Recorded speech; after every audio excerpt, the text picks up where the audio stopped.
All right. Hey, guys. Welcome back to the Anime Collector, and welcome back to the Open Chest Anime Podcast with me, the Anime Collector, and my co-host, who I just realized I've had the camera on the whole time.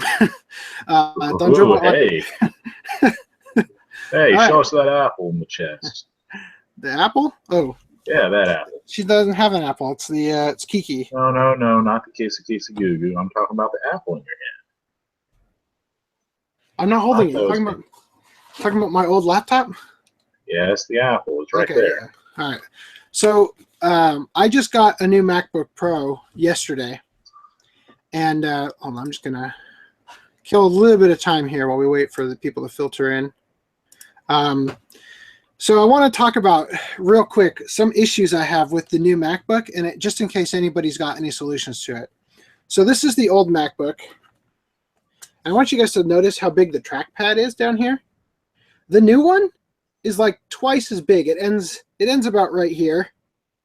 And when I'm using the computer and my hand is resting on the keyboard, my thumb is like slowly adjusting where my mouse is, and it's really annoying. And Apple has this thing where you can disable the trackpad when you have a mouse plugged in. But the problem is that this computer only has USB-C, so I had to get a Bluetooth mouse to connect, and it doesn't disable the trackpad.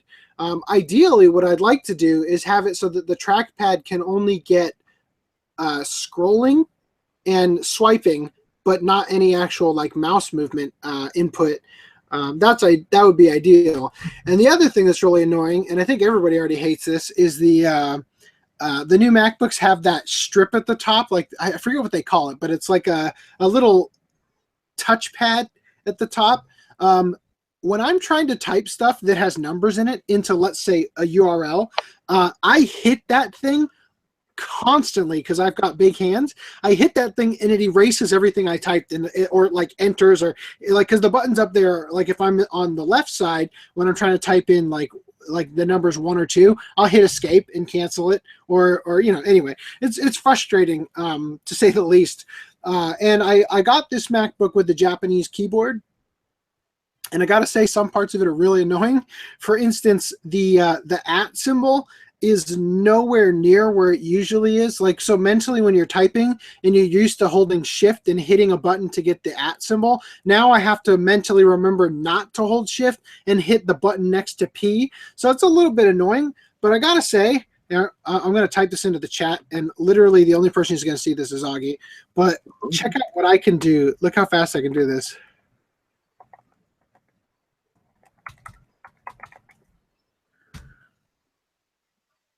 Enter. Dang. Yeah, okay, just make sure I typed correctly. No, that didn't type correctly. I typed in the keys are just not where I expect them to be. There you go. That's what I wanted. I typed in the Kenshiro's Omae wa mo shindeiru. You are already dead. So that's kind of nice that I can just quickly switch to Japanese, because I have to type in Japanese more often than you'd think.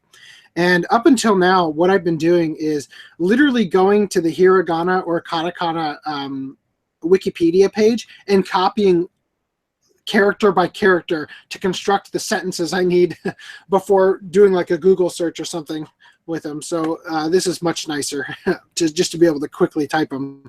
So I think long term, it's going to take a little bit of getting used to certain things, like for instance the @ key, or the worst one is the apostrophe, because in Japan they've got a special sort of symbol that they use for things, and that is closer to where the apostrophe is supposed to be.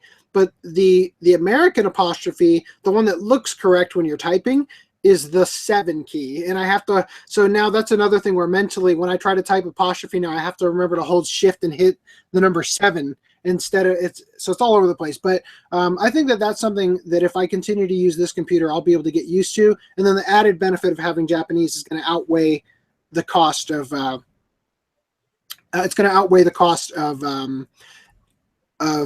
having things a little bit shuffled around. All right, so it looks like we've got a viewer now.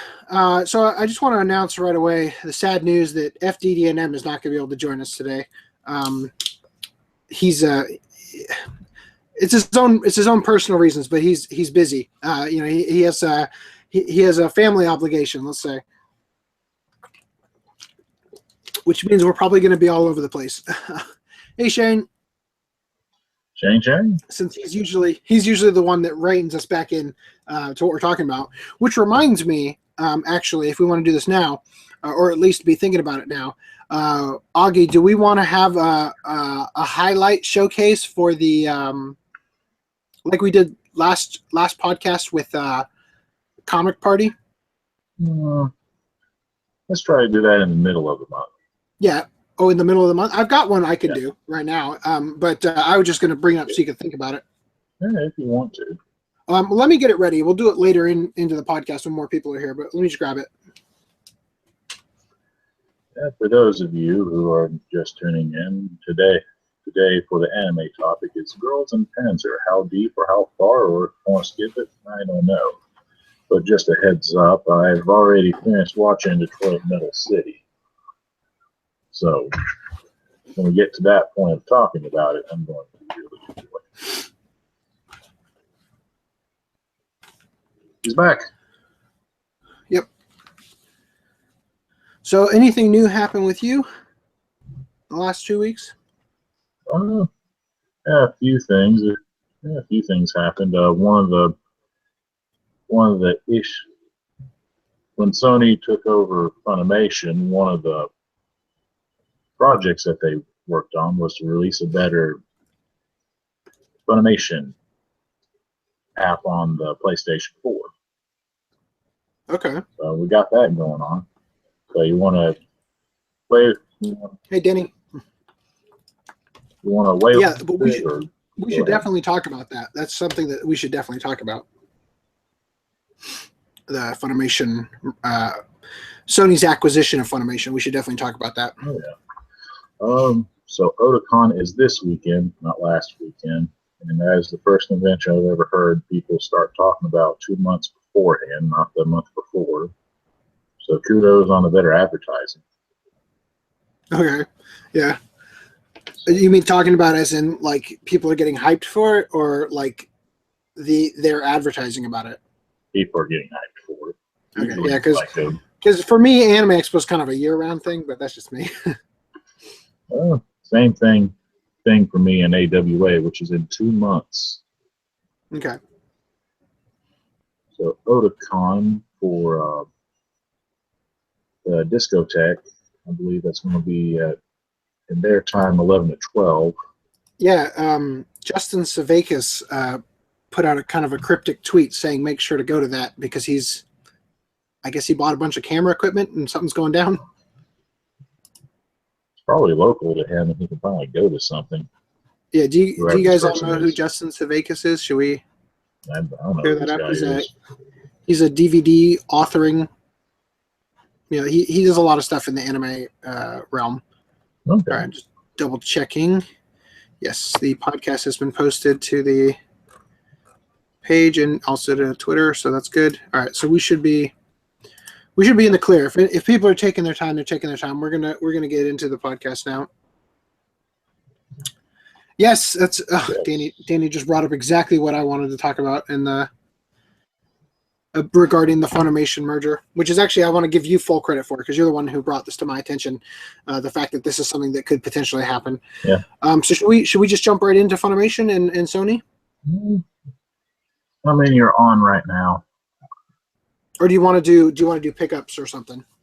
Yeah, would like to do pickups. Okay, so how about you go first and we'll go from there? Okay, so first off, I'm going to talk about these two things. Augie bought these for me, and they just arrived at my house.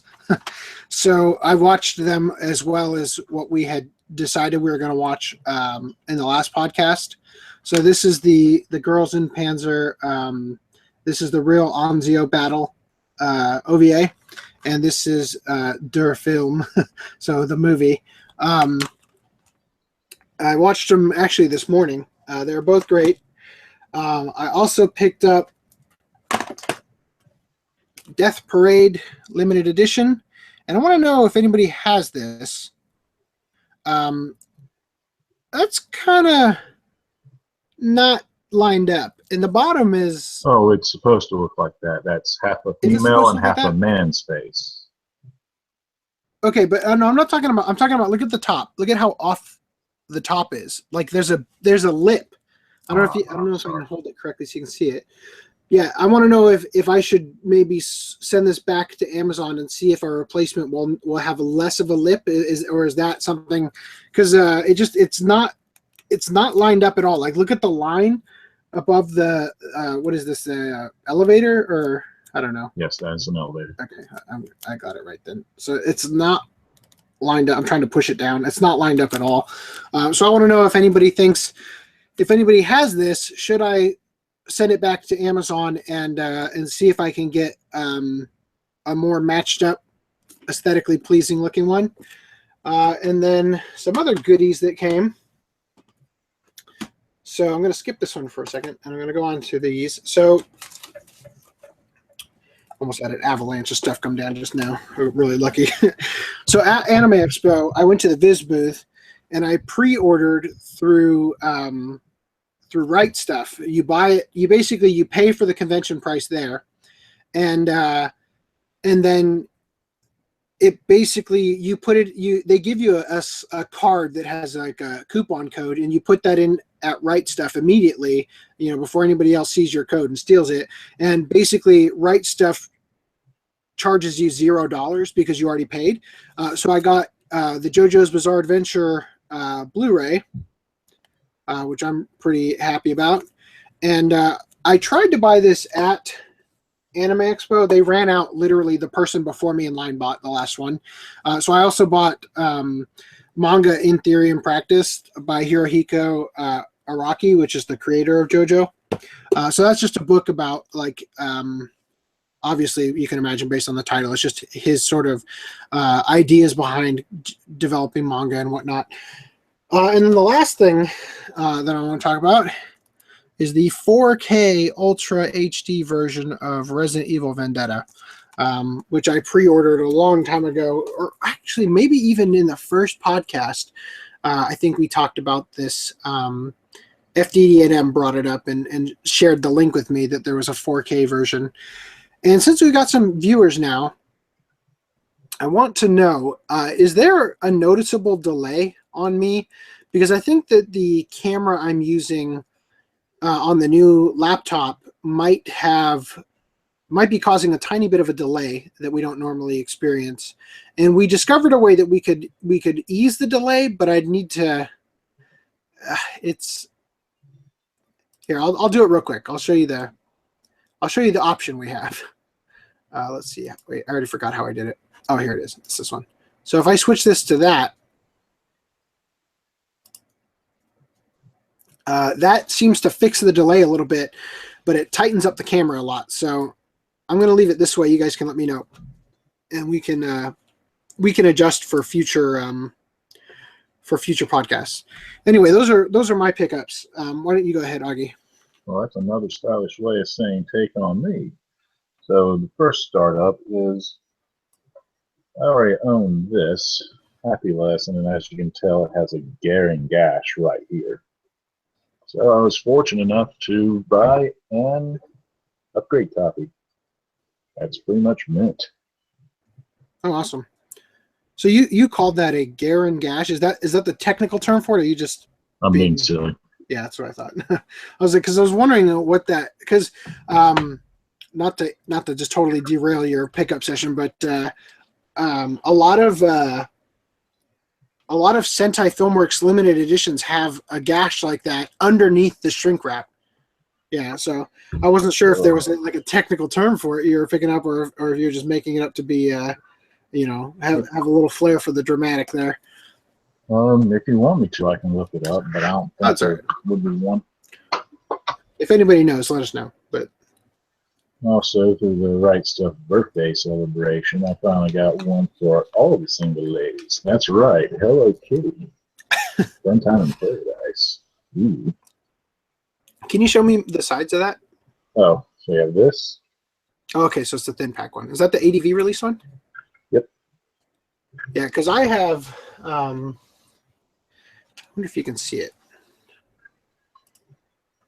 Can you see it? Back on me, it's rated Y. Hold on. I've got the camera mirror. It's right there. That's the one I have. It's the. I think that's Genion. No, it's the ADV Kids one. Anyway, I'm gonna go back to you. So I'm not sure if they're the same one. That one's Hello Kitty's Paradise, though. Anyway, go ahead. It's also rated Y.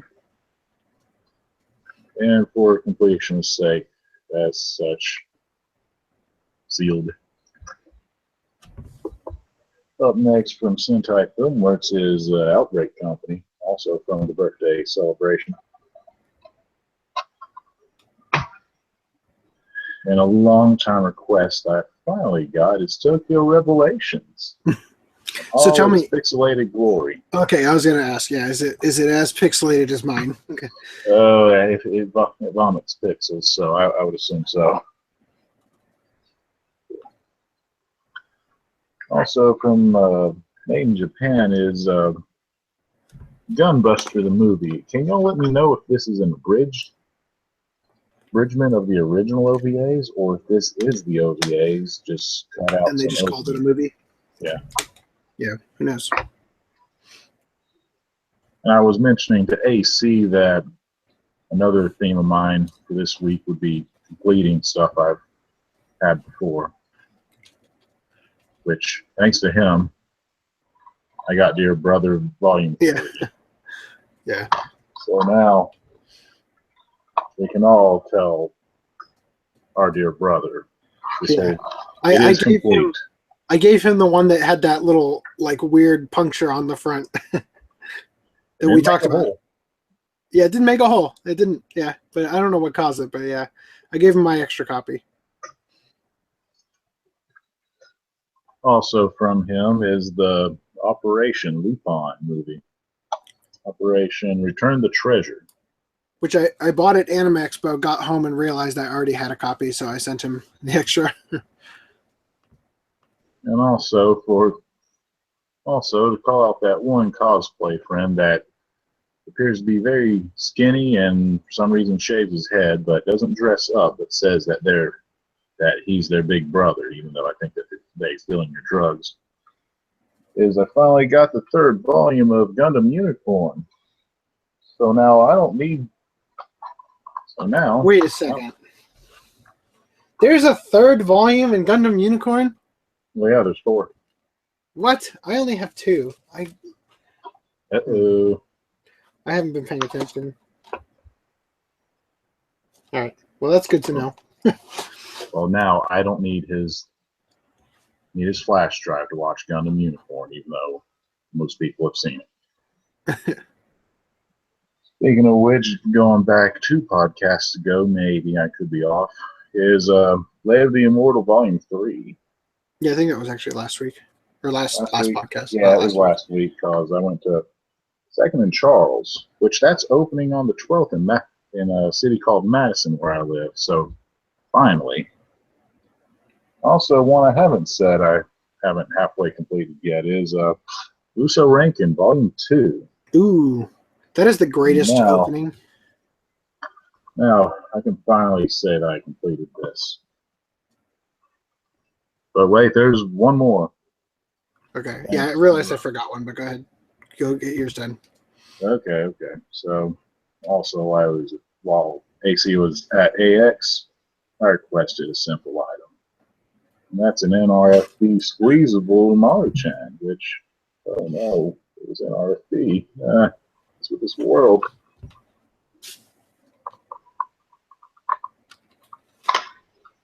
Ooh. Flat. Boom. There she is, and I'm not squeezing it. Say something, AC. Okay, I'm going to switch it. So I forgot to bring this one up, actually, because it was on the other shelf. I also picked up this. It's the Genion Pioneer Loop on the Third Bust. which I had totally forgotten even existed. And I got it for a great price and in great condition. So I'm pleased. I'm pleased to have it. Anyway, so Danny brought up the fact that there's a new Dagashi Kashi coming in 2018. What odd timing for that, right? I know, and it feels so good.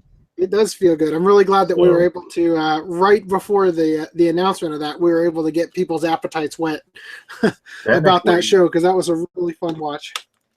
Technically, we're going to be doing this 3 times, but the second time this happened is when I watched all of, here it is, Soul Hunter. This is supposed to get a reboot.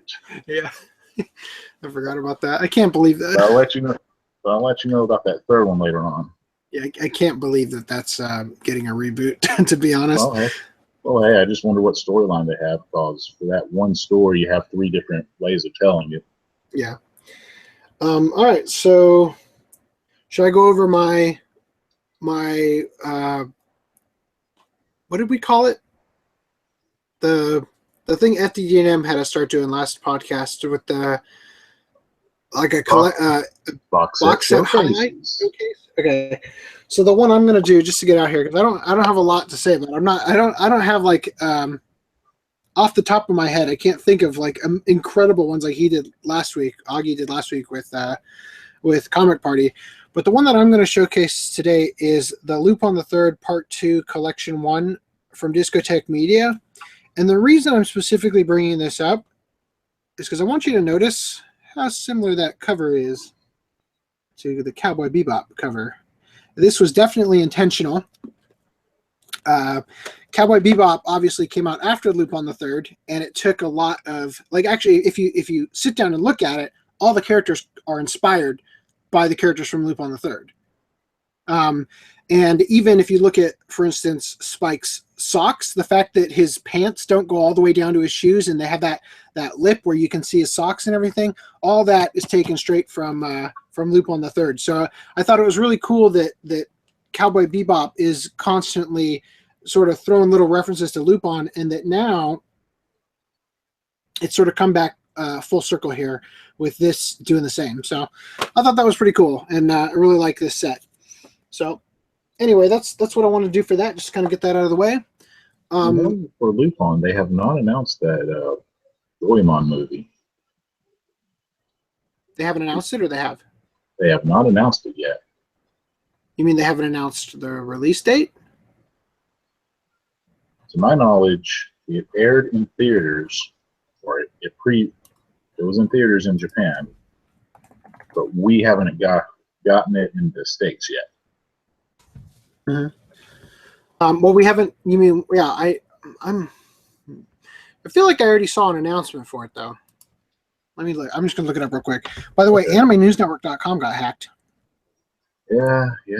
I'm glad someone pointed out that they have a .cc, because I hate using just for anybody watching during this time.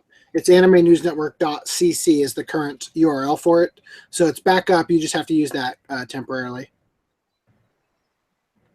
Let's see. Lupin. The Goemon movie, right? Yeah, whatever is nearly on the chronology. That isn't Lupin the Third, Ishikawa Goyo. This is the one. Okay. Yeah, I guess there isn't. Okay, hold on. December 2nd. Huh. Yeah, I guess you're right. I could have sworn I've seen something. I think I saw something on Facebook about it getting announced. But that who might knows be if true. that's true. Yeah. Well, maybe they'll say something I overgone. Oh, I'm thinking of Jigen's Gravestone. Oh yeah, which already came out. Yeah, that already came out. Yeah, but I have seen stuff on the Goemon movie on Facebook, but maybe not an announcement. Yeah, one thing about Jigen's Gravestone is the back cover of the slip. This has like the greatest literary, like the literal interpretation of the movie is what was written on his gravestone. What do you call those? What is that called? What do people call your eulogy? No. Oh, that's gonna bug me. What is the text on your gravestone called? Somebody typed that in the chat. Hey, Mission Ice Guy's here. But go ahead and read it. Sorry, I totally interrupted you. Here lies Jigen Daisuke with a .357 Magnum. Died April 1st, 1970. Could be a 3, could be an 8. Rest in peace. Yeah. So, still want to see Hunter Cross Lupin special. That would be awesome. Although the character designs don't exactly match. I don't think they can just get use away part 3. Well, sure. I don't think they can get away with that as easily as they did with Conan, Detective Conan. So let's talk about Sony's acquisition of Funimation. Yes. What was your gut reaction to this? Because I think a lot of people are really overreacting. I want to have a Universal theme park now. Where's my One Piece land? Now I have to go to Japan for that. Let's see, the prices, wondering how in the world, if Sony got it, Genion would distribute the stuff for Funimation as agreed with, but who knows? You're talking about Genion Japan? Not Genion, sorry, Universal. Yeah, I was going to say. I apologize. Something with prices. Honestly, I thought if they would get it, they would try and enforce the riddance of DVD and enforce Blu-ray as much as possible, since it's their technology. Well, what's interesting about Sony that I don't think a lot of people, I'm probably the only person who even really knows about most of this stuff, but we've talked on this podcast before about a Amazon company called CreateSpace. And Sony has used CreateSpace to release 3-4 things now. So they've released what is that one called? There's the ninja one. It's called like Kaze. I forget. Oh man, I'm totally not going to remember it. But they also did Viper's Creed and Ultraviolet Code Zero. Code 044, I think it is. So those were, the Ultraviolet anime. Yeah. So those were 3 DVDs released through CreateSpace by Sony, which means that they're manufactured on demand, or they're burned DVDs. And the thing about that's interesting is that Sony charged out the nose for those sets. They're not cheap, considering that they're short and they're on burned DVDs. They really charged out the nose for them still. They kind of charged more than I would have expected, even for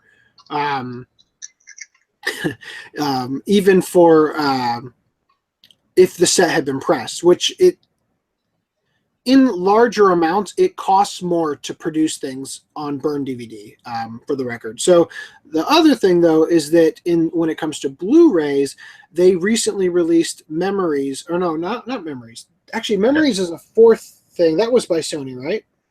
Yes. So Memories is the 4th one that they've released on DVD through CreateSpace that's on a burned DVD. And then Metropolis was released by them on Blu-ray on a burned Blu-ray. So that was the first thing that came to mind for me when it came to Funimation being acquired.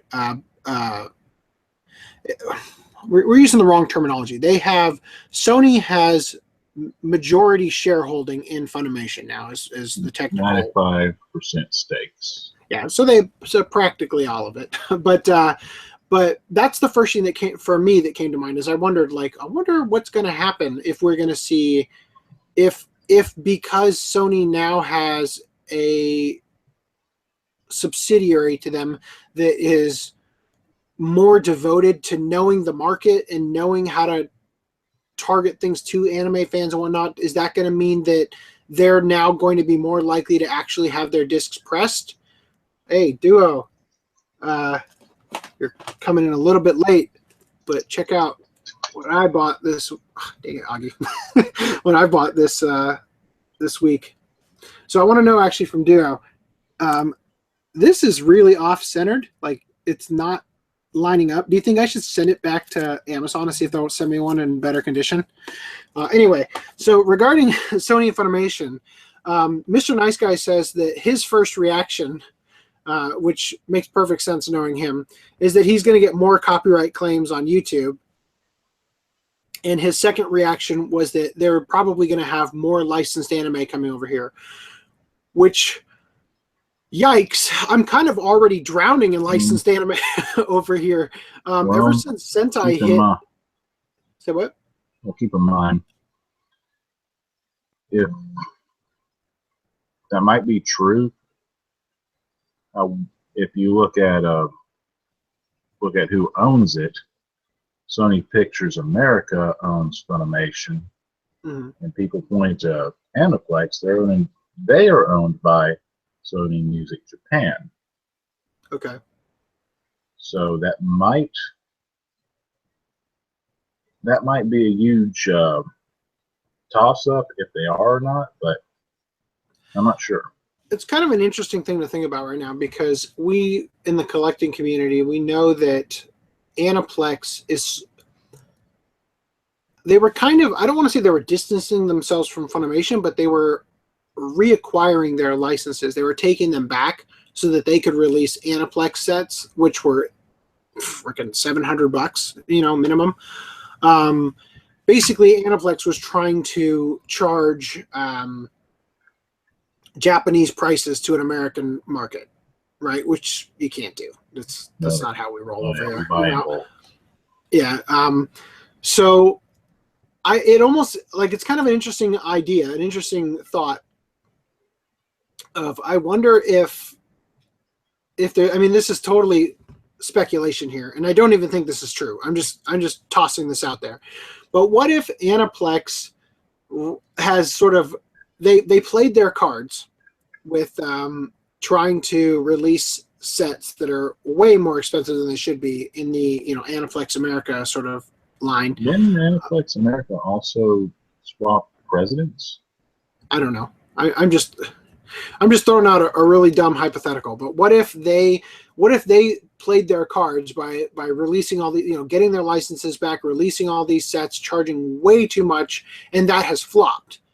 And their new option is, okay, well, let's reconsolidate, let's acquire Funimation, and let's try to do things a different way. Because the branding, I think there's a reason that myself and some other people in the community refer to, we fondly refer to Aniplex as any money left, because they charge way too much. They charge way too much for their products.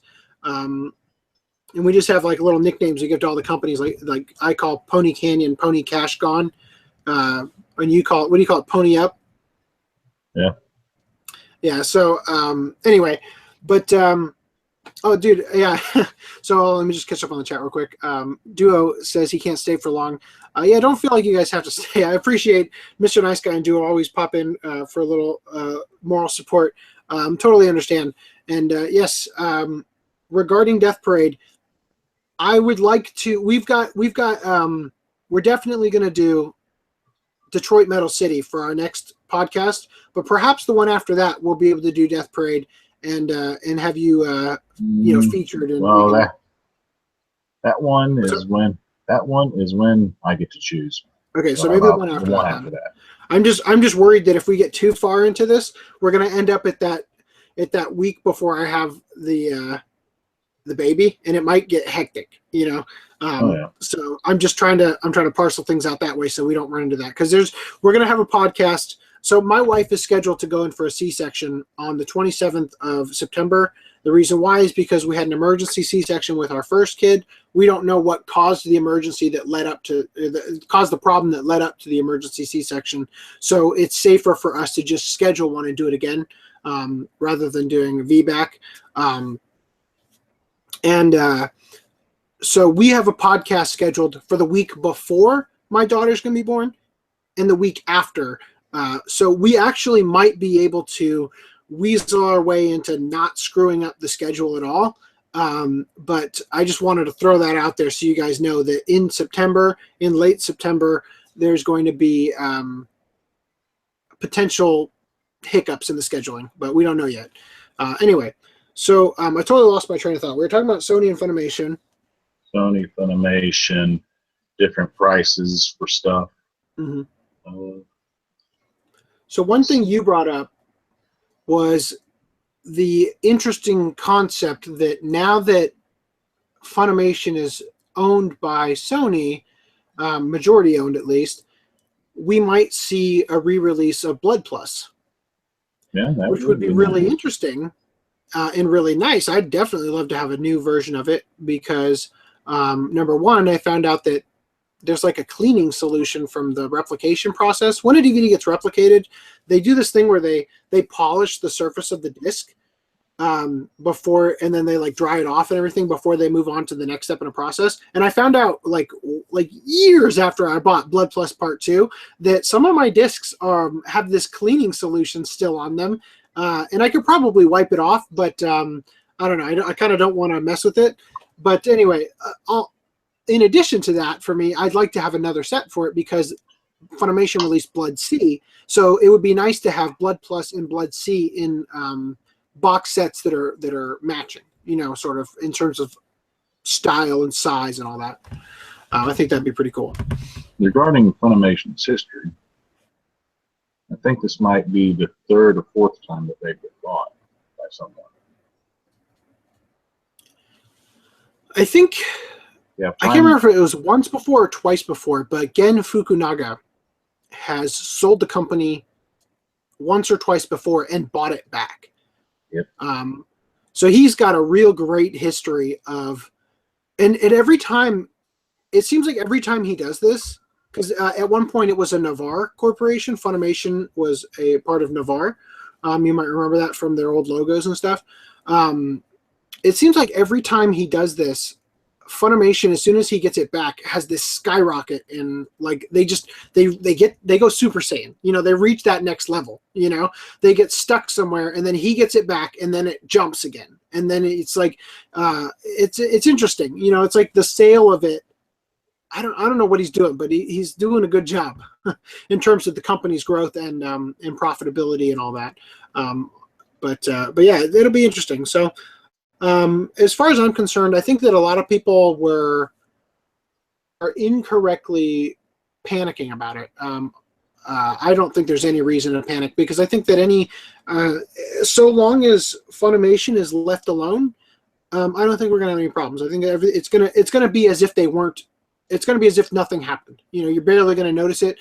Maybe they'll get a new logo. God, I hope, because I hate their current logo. That'll actually include the Sony in there somewhere, and then as soon as they're out of Sony again, they'll just revert to something else. But yeah, I don't like their new logo with the little face that looks like the One Punch Man OK face. I thought he was going to say Laughing Man. I kind of like it. You got rid of that "You should be watching" tagline. Well, I never liked "You should be watching," but I liked the old logo, and I liked all the different variations of it with the blue, the white, and the red. I always liked that logo. Anyway, and by the way, just so everybody knows, I spoke to people at Funimation at Anime Expo and confirmed that they're in their new branding, they no longer refer to Funimation as capital FUN, lowercase IMATION, right? So it's now just a capital F instead of capital FUN.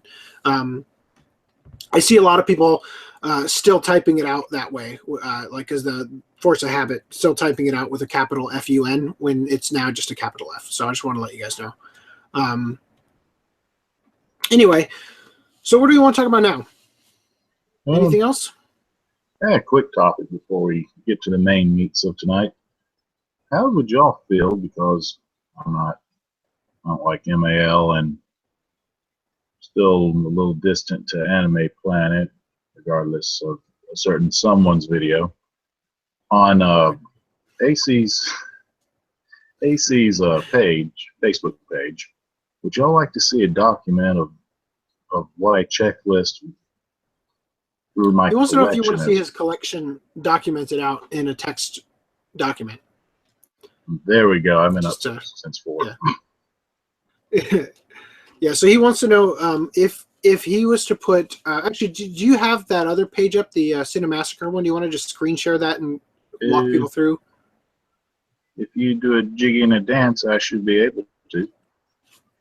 What do you want me to do? I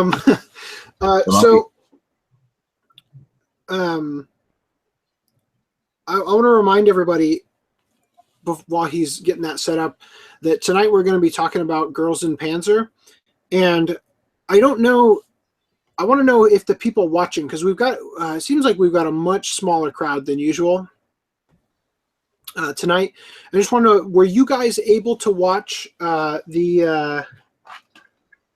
were you guys able to watch the movie and the extra OVA or not? Because I think John Shane was the one who messaged me and said he couldn't, he probably wouldn't be able to watch the movie. I can't remember who it was because there's so many Shanes in our podcast for some reason. At least it's spelled Shane and not but Sean. yeah, I just want to know because if we can talk about all of the things with the current audience, that would be great. And we'll just, alert people ahead of time who aren't watching it live that we're going to be talking about more than just what we had sort of said we were going to watch in the last podcast. So go ahead and let me know, for those of you guys watching, if you actually watched the extra things that Augie had sent me in the mail or not, because that would be great if we could just sort of get that handled and we don't have to like push it to another week or something. Oh, you're screen sharing. Do you want to get it to? Okay. How Mr. Nice Guy says he hasn't watched Girls in Panzer. Is like, by the way, the reason why is because it's K-On with tanks, and you already aren't watching that. But he says he's listening to our smooth voices as he edits. It's like, how on earth do you edit while listening to something else? I can't possibly do that. Well, some people like to listen to the smooth melodic raptures of our voice. All right, so I'm on your screen now. So go ahead and show them. So for an example of, I wish they would stop doing that. An example of what I'm talking about through the AC, the Anime Collector page, I would post either a note or some sort of Word document stating what kind of collection that I have, or different catalogs. He just clicked on Atari 2600, right?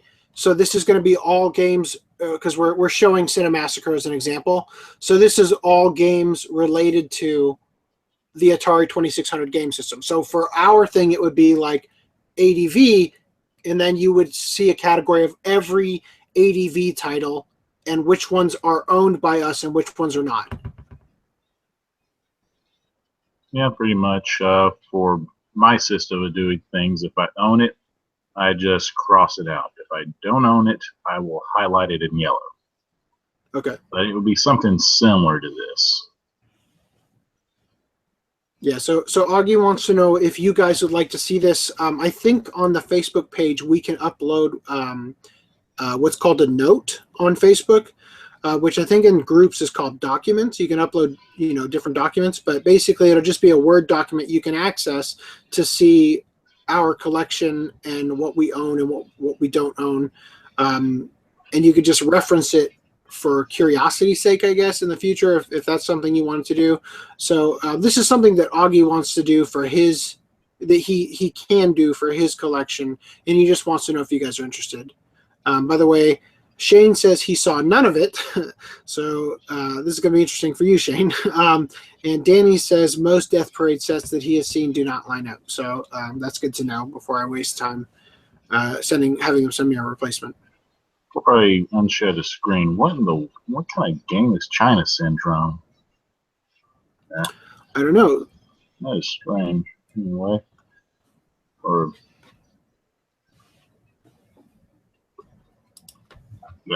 yeah. Well, the magic, let it be go away.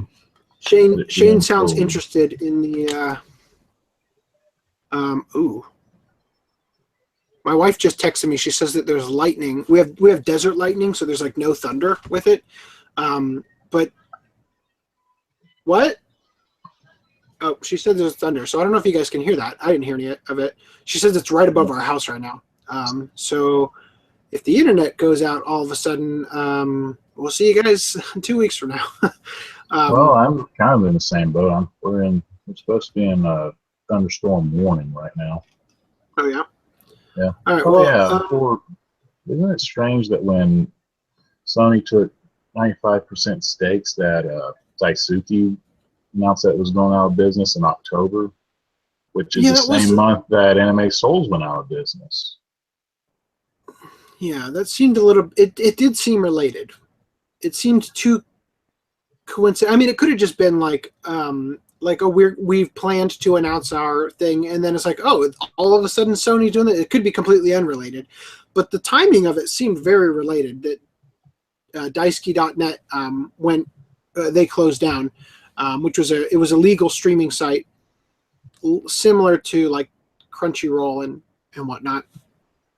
I actually used that to watch One Punch Man before it came out over here, which is one of the few times in recent years that I've actually watched something I didn't own. Although I will be watching Mr. Nice Guy. What's the name of that that short you're having me do? Anyway, there's a short for something that I'm redoing for his channel that hasn't come out over here. So so maybe I'll find a Japanese release of that. But anyway, totally lost my train of thought. Yeah, so Daisuki.net's going out of business, or they have gone offline. So that's pretty interesting. Yeah, I totally just spoiled that. So about 2 people now have had that spoiled for them, Mr. Nice Guy. We'll see. With the relationship between Sunrise and Mizumi, it kind of seemed redundant for Daisuki to exist, since we're seeing more hard copies of Gundam finally getting over here. Well, let me just say that yes, I get where you're coming from there, but I just want to say that I am not an authority on streaming anime, because I really don't stream a lot of anime. I have access to a Netflix account, so occasionally I'll watch something that I already own, watch it on Netflix so I don't have to go get the DVD, or I'll do it that way so that I can watch things while I'm on the treadmill. And a bunch of rain just landed on my roof. But I'm not an authority on streaming. I don't really use Crunchyroll. I don't really use a lot of stuff that a lot of people use. Like there's a big controversy right now. For instance, Giga released a video. There was like an open letter to Netflix and anime strike, which is something else we should probably talk about. But again, I have literally nothing to say about it, other than that obviously they've created this platform for the sole purpose of selling Amazon Prime accounts. I don't have a strike. I do have Amazon Prime. You can still watch anime on Amazon Prime, but I think the newer stuff, like the latest and greatest, has to be on strike. So kind of a HBO to this. Right. Situation. So what I'll say is that if Amazon wants to sell more Prime subscriptions, they need to take upon the Netflix model of just having content that makes people want to get Prime. Because Prime is different from Netflix in that rather than paying for it monthly, you pay for it yearly. Right, so it's like a much larger amount you're paying, but it evens out over the course of 12 months to a much lower price. So if they want to sell more Prime subscriptions, Anime Strike should just be part of Amazon Prime.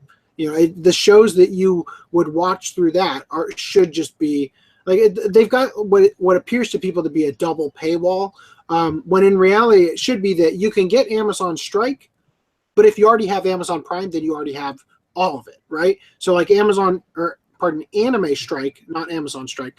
Anime Strike should be like, here's a different price, a lower price theoretically, where you can watch a select number of shows. But if you have Amazon Prime, you should be able to just watch their entire library. Like that should be a big enough paywall that you're in, at least in my opinion. Or they should separate Prime because you and I am sure both have it because of the free shipping. But other people might want it for free shipping and because they actually use the streaming service, which I personally don't use except to stream shows for my kid who watches, like Dora the Explorer and stuff. There are some anime that's only on their Prime. Oh, yeah. Yeah. No, that's what I'm saying. Is that the way that it exists is that they have Anime Strike, but in order to get the full access of all their anime, you also have to have Prime, right? So I'm saying that if you have Prime, you should automatically have the Anime Strike content as well. Amazon Prime should just be the the premium version of Anime Strike. But from what I hear, and again, I don't use it, so I have no idea, but from the buzz I'm hearing, it sounds like people are saying that you buy Anime Strike and then there's a second paywall behind Prime to get to the rest of the content. So in order to watch all the anime, you have to have both, is what people are saying. So you have a double paywall. Death Wizard's here. Hey, Death Wizard. And Danny says, is it safe to buy Code Geass from Funimation now? Are there still duds floating around? And he said, sure, Right Stuff should only have corrected discs in stock, ? So what he's getting at here is that, gosh, it seems like every time Funimation does a big project, they royally screw it up, doesn't it? So when they release Code Geass, which is... Well, if you hasten something instead of taking your time to produce a quality, like you kind of notice Sentai and Discotek's guilty of this too. If something's massively pre-ordered and they back it up, in theory, they're trying to make more room for more production to meet the demand for what supply that they're going to get. But if you rush into a slop job, people will pretty much tell you. Well, my theory behind the whole Anime Strike for Prime is they want to get newer stuff, but they want a little bit extra money, even though they're making their money, to try to buy these licenses. So that's probably why they have it so steep. I don't know. I think again, it's such a foreign world to me. I know that this is where anime is going, in terms of the majority of the community is watching anime through streaming services, but I don't. So for me, it's like I don't have a dog in the fight. I don't care. I like Netflix because Netflix is actually they're now. I think they're before. If you guys have been following on the Facebook page, I recently shared something from Pop Culture Cosmos, which was a podcast that they did where a friend of mine and Augie's named Sarah Kay, she spoke to them about anime on Netflix, and apparently the way she described it, and I could be wrong, I might have misinterpreted, but it sounded like she said that the original quote-unquote Netflix originals, as in shows like perhaps I think Seven Deadly Sins was in that category, Jin, Knights of Sidonia, and all those shows, that those shows weren't actually quote-unquote Netflix originals, but that they were just they were special licensed to Netflix so that basically Netflix had exclusive rights to stream them, and that they just put the Netflix original in there because of that.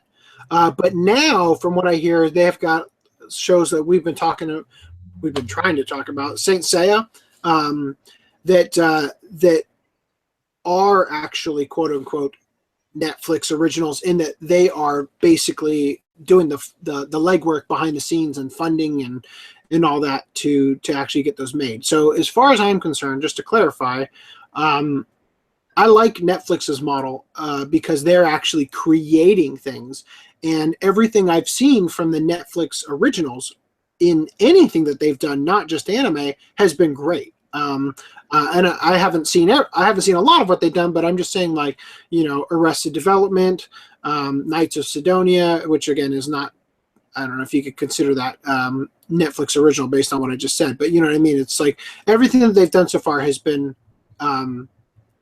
pretty good. And just to clarify, Mr. Nice Guy has chimed in saying that there is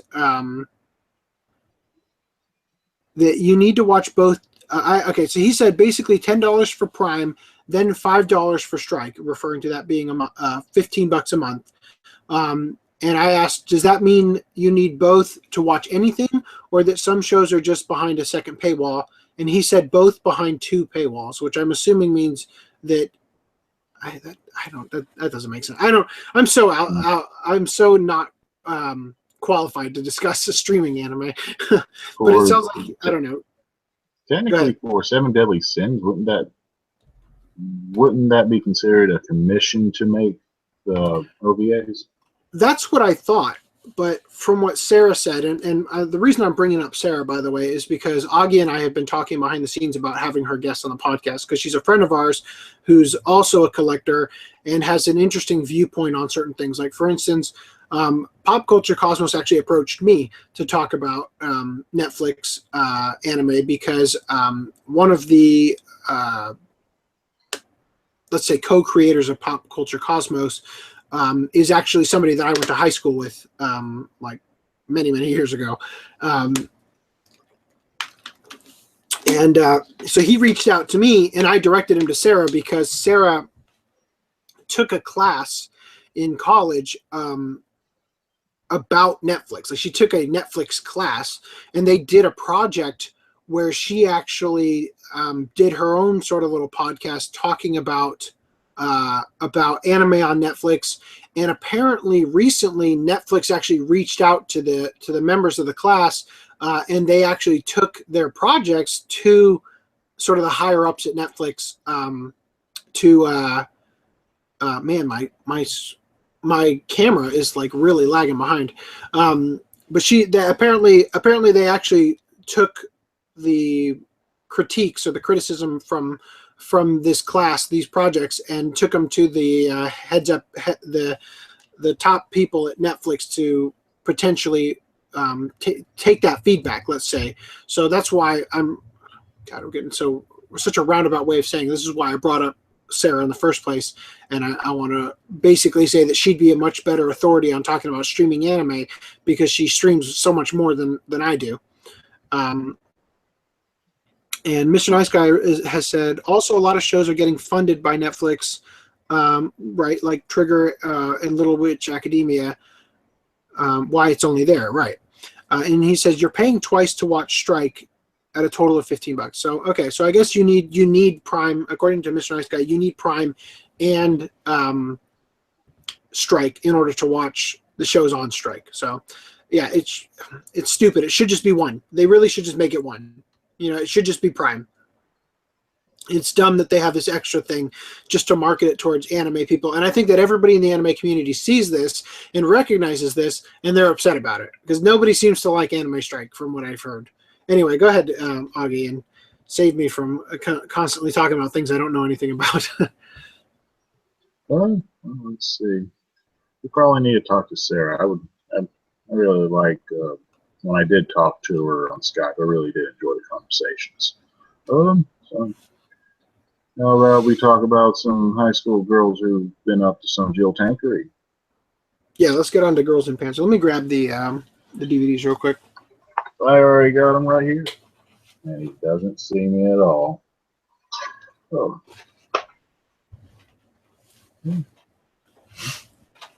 I definitely hear that thunder now.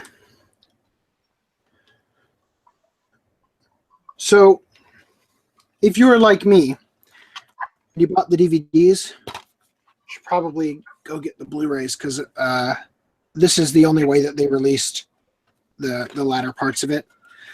So your collection is going to look a little bit off. Oh, come on, camera. Come on. My network is so bad right now. Yeah, so that's how it's going to look in your collection. So I'm probably at some point going to buy the Blu-rays too, so I can separate it like that, and it'll look, it'll have the extra Blu-rays right here, so it'll look a little bit cleaner in terms of having the series. But so we start by talking about the TV series, I'm assuming. Yep. And sorry, Shane, who has seen none of it. What do you want to? What would you say if you were to like a one sentence on what Girls in Panzer is? I'm gonna say it's K-On! With tanks, right? I wouldn't say K-On! Because they do more than two parties. Um, by the way, this is our first sports anime that we've ever talked about. Yeah. By the way, did you watch it in English or Japanese, out of curiosity? I've seen both. One sentence for this show. Well, I just want to say that... Watch girls with character development fight each other in tanks. Let me put it this way. It's a really fun show. Really fun. More fun than it has any right to be. Should we talk about the pace first? Sure, but I just want to say one of the things I really like about this show is you can tell that the creators of it had so much fun making it. And I always love watching content that I can tell the person who made it was really passionate about. And the last podcast we talked about Dagashi Kashi.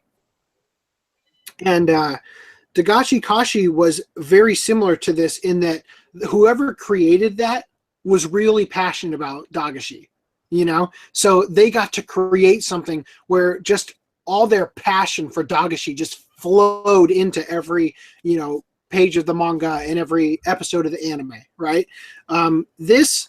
The same thing with Girls in Panzer, except with tanks. So the person who created this was very much into military stuff, which a lot of people in Japan are. Very much into tanks and knowing all the specs and all the different little details about tanks, where their weak spots are.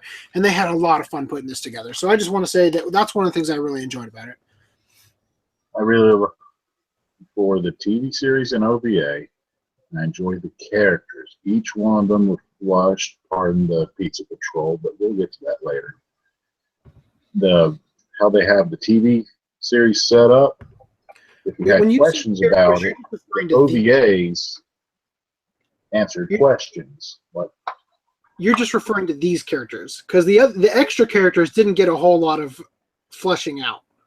Not a lot of fleshing out, but you can tell with their where they come from and how they act. You can kind of tell who they are, even though you've never talked to them.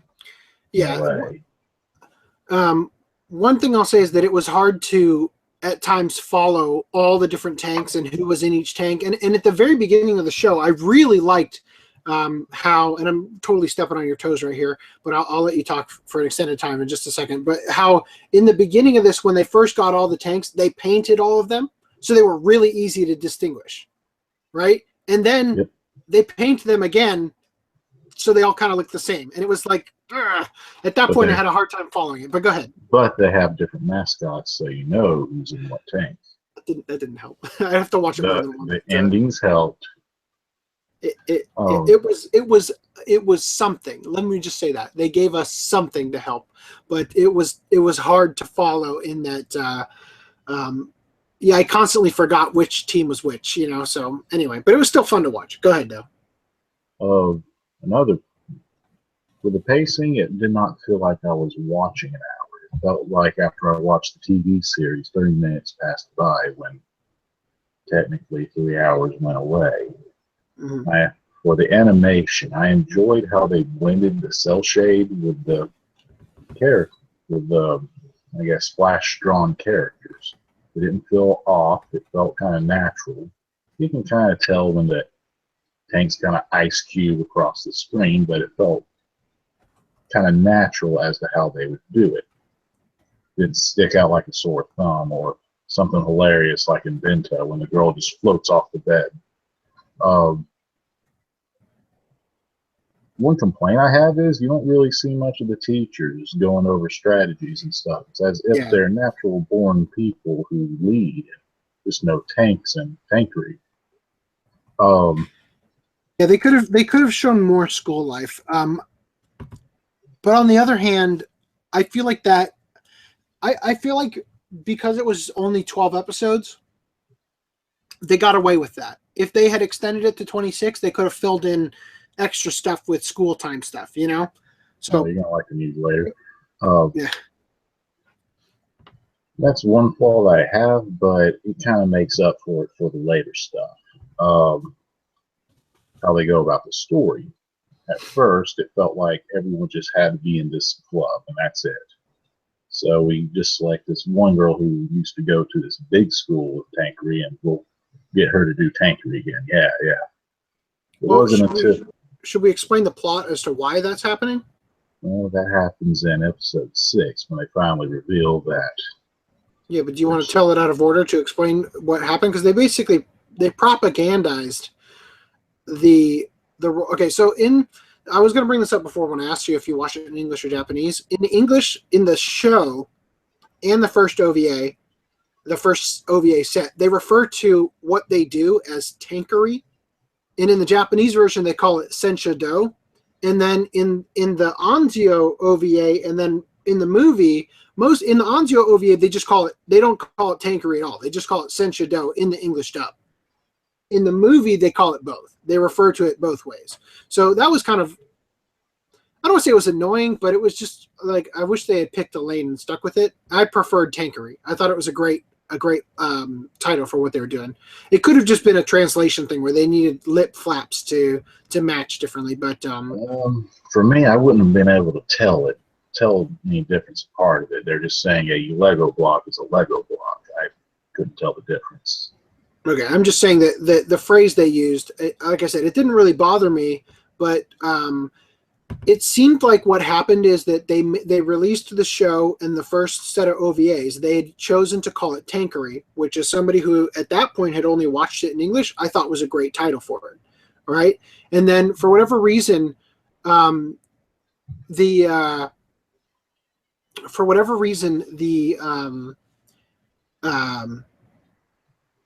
the introduction specials, there's two, like are they DVD specials? Is that what they're technically? Okay, so you're talking about the introductions, correct? Yeah, I'm just mentioning there's these 2 episodes that are on the DVDs. I would call those specials. Those are exclusively in Japanese. There's no English dub for them, and that's how I learned that in the Japanese version they refer to it as Senshado, right?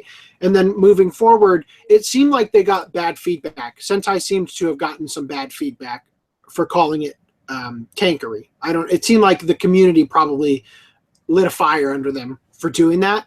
So they went out. It felt like there was some politics behind the scenes as to why they went out of their way to start calling it Senshado in the OVA. But I'm totally getting us off track here. So sorry about that. But should we explain why things went the way they went in the first episode with because you said they basically went to get the whole school signed up for tankery. Okay, so rewinding back, the whole reason our shaggy bob-headed character has joined this school instead of the one where her sister and mother has graduated is because she was a rebel and tried to rescue some people. When they were going through a normal, it was either a match or an exercise. I want to say exercise. I think it was actually a match. They lost the match because she did that. That's right. They went through a match and it was raining. One of the tanks slid off course and entered the river. She, being a person outside the tank, ran down the slope and tried to rescue them. Which really the situation's kind of a give and take because yes, you put yourself in danger, but at the same time, you help people out. But because they sided with that's too dangerous, they lost, and because their school that school is her family's school. What's her last name? Miyamizu?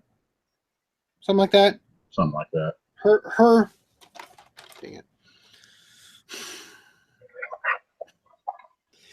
it. They only have her first name on here. Miho. Her sister. Well, I know her name is Miho, but yeah.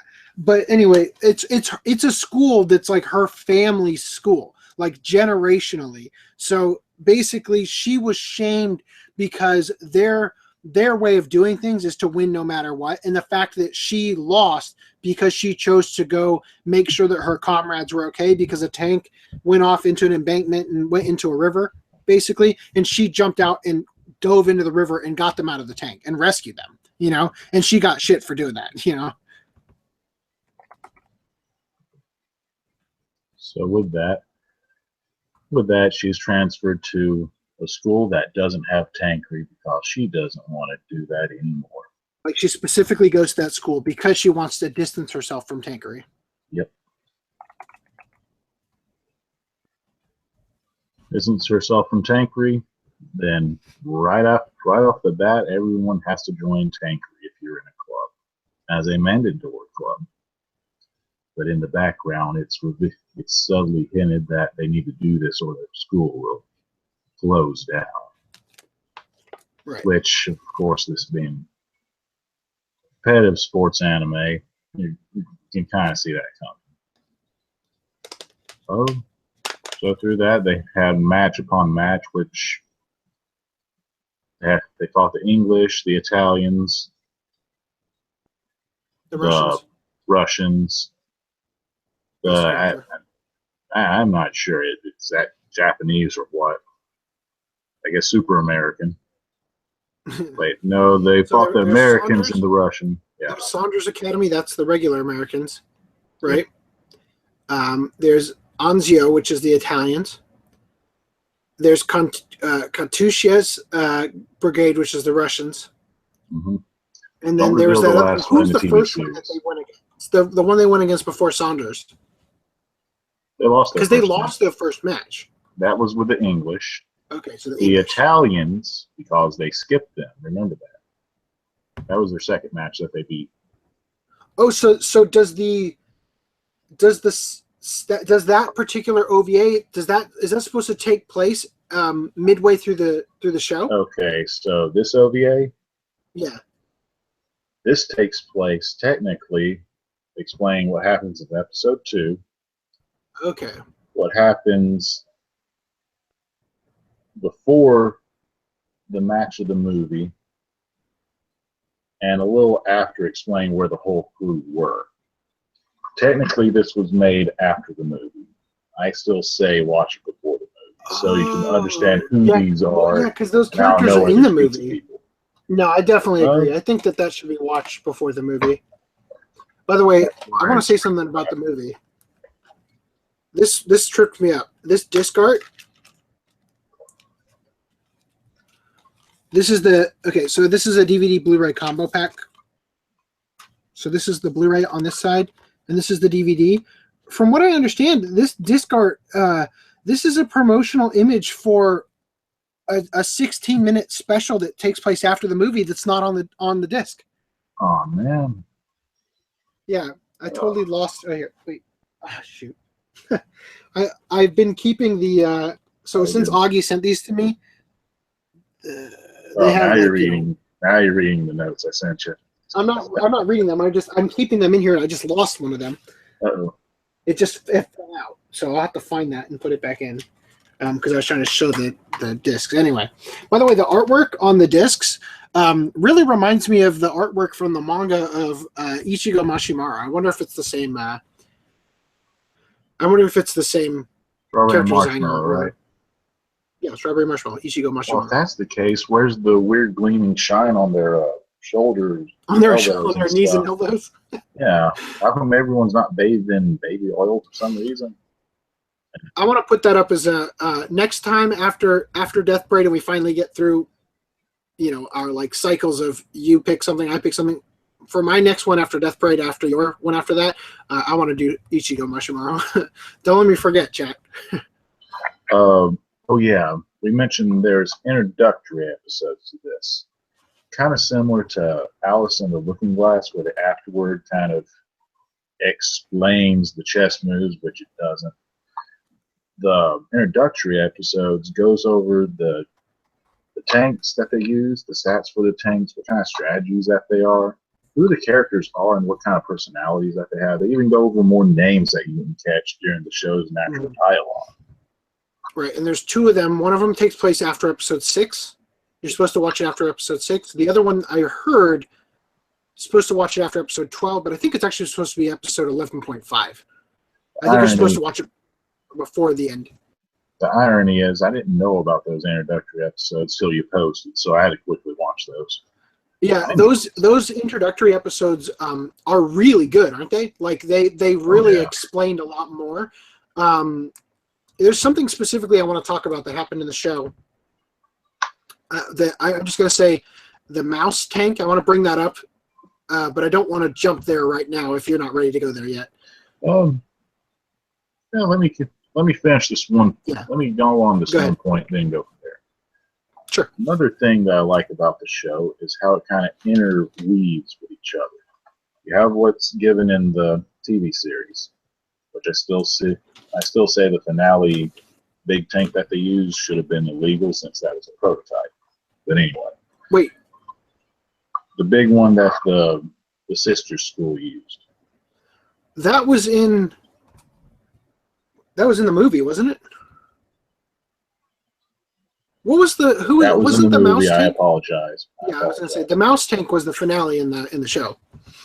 Yeah, I'm sorry, crap. I ruined it. Anyway, moving forward. Yeah, sorry, I'm just keeping us on the same page. You have the events going on here. You have the OVA, which intertwines and kind of explains some stuff, like what happens what happened after the finale of the TV show. What happened to this character when they explored one area?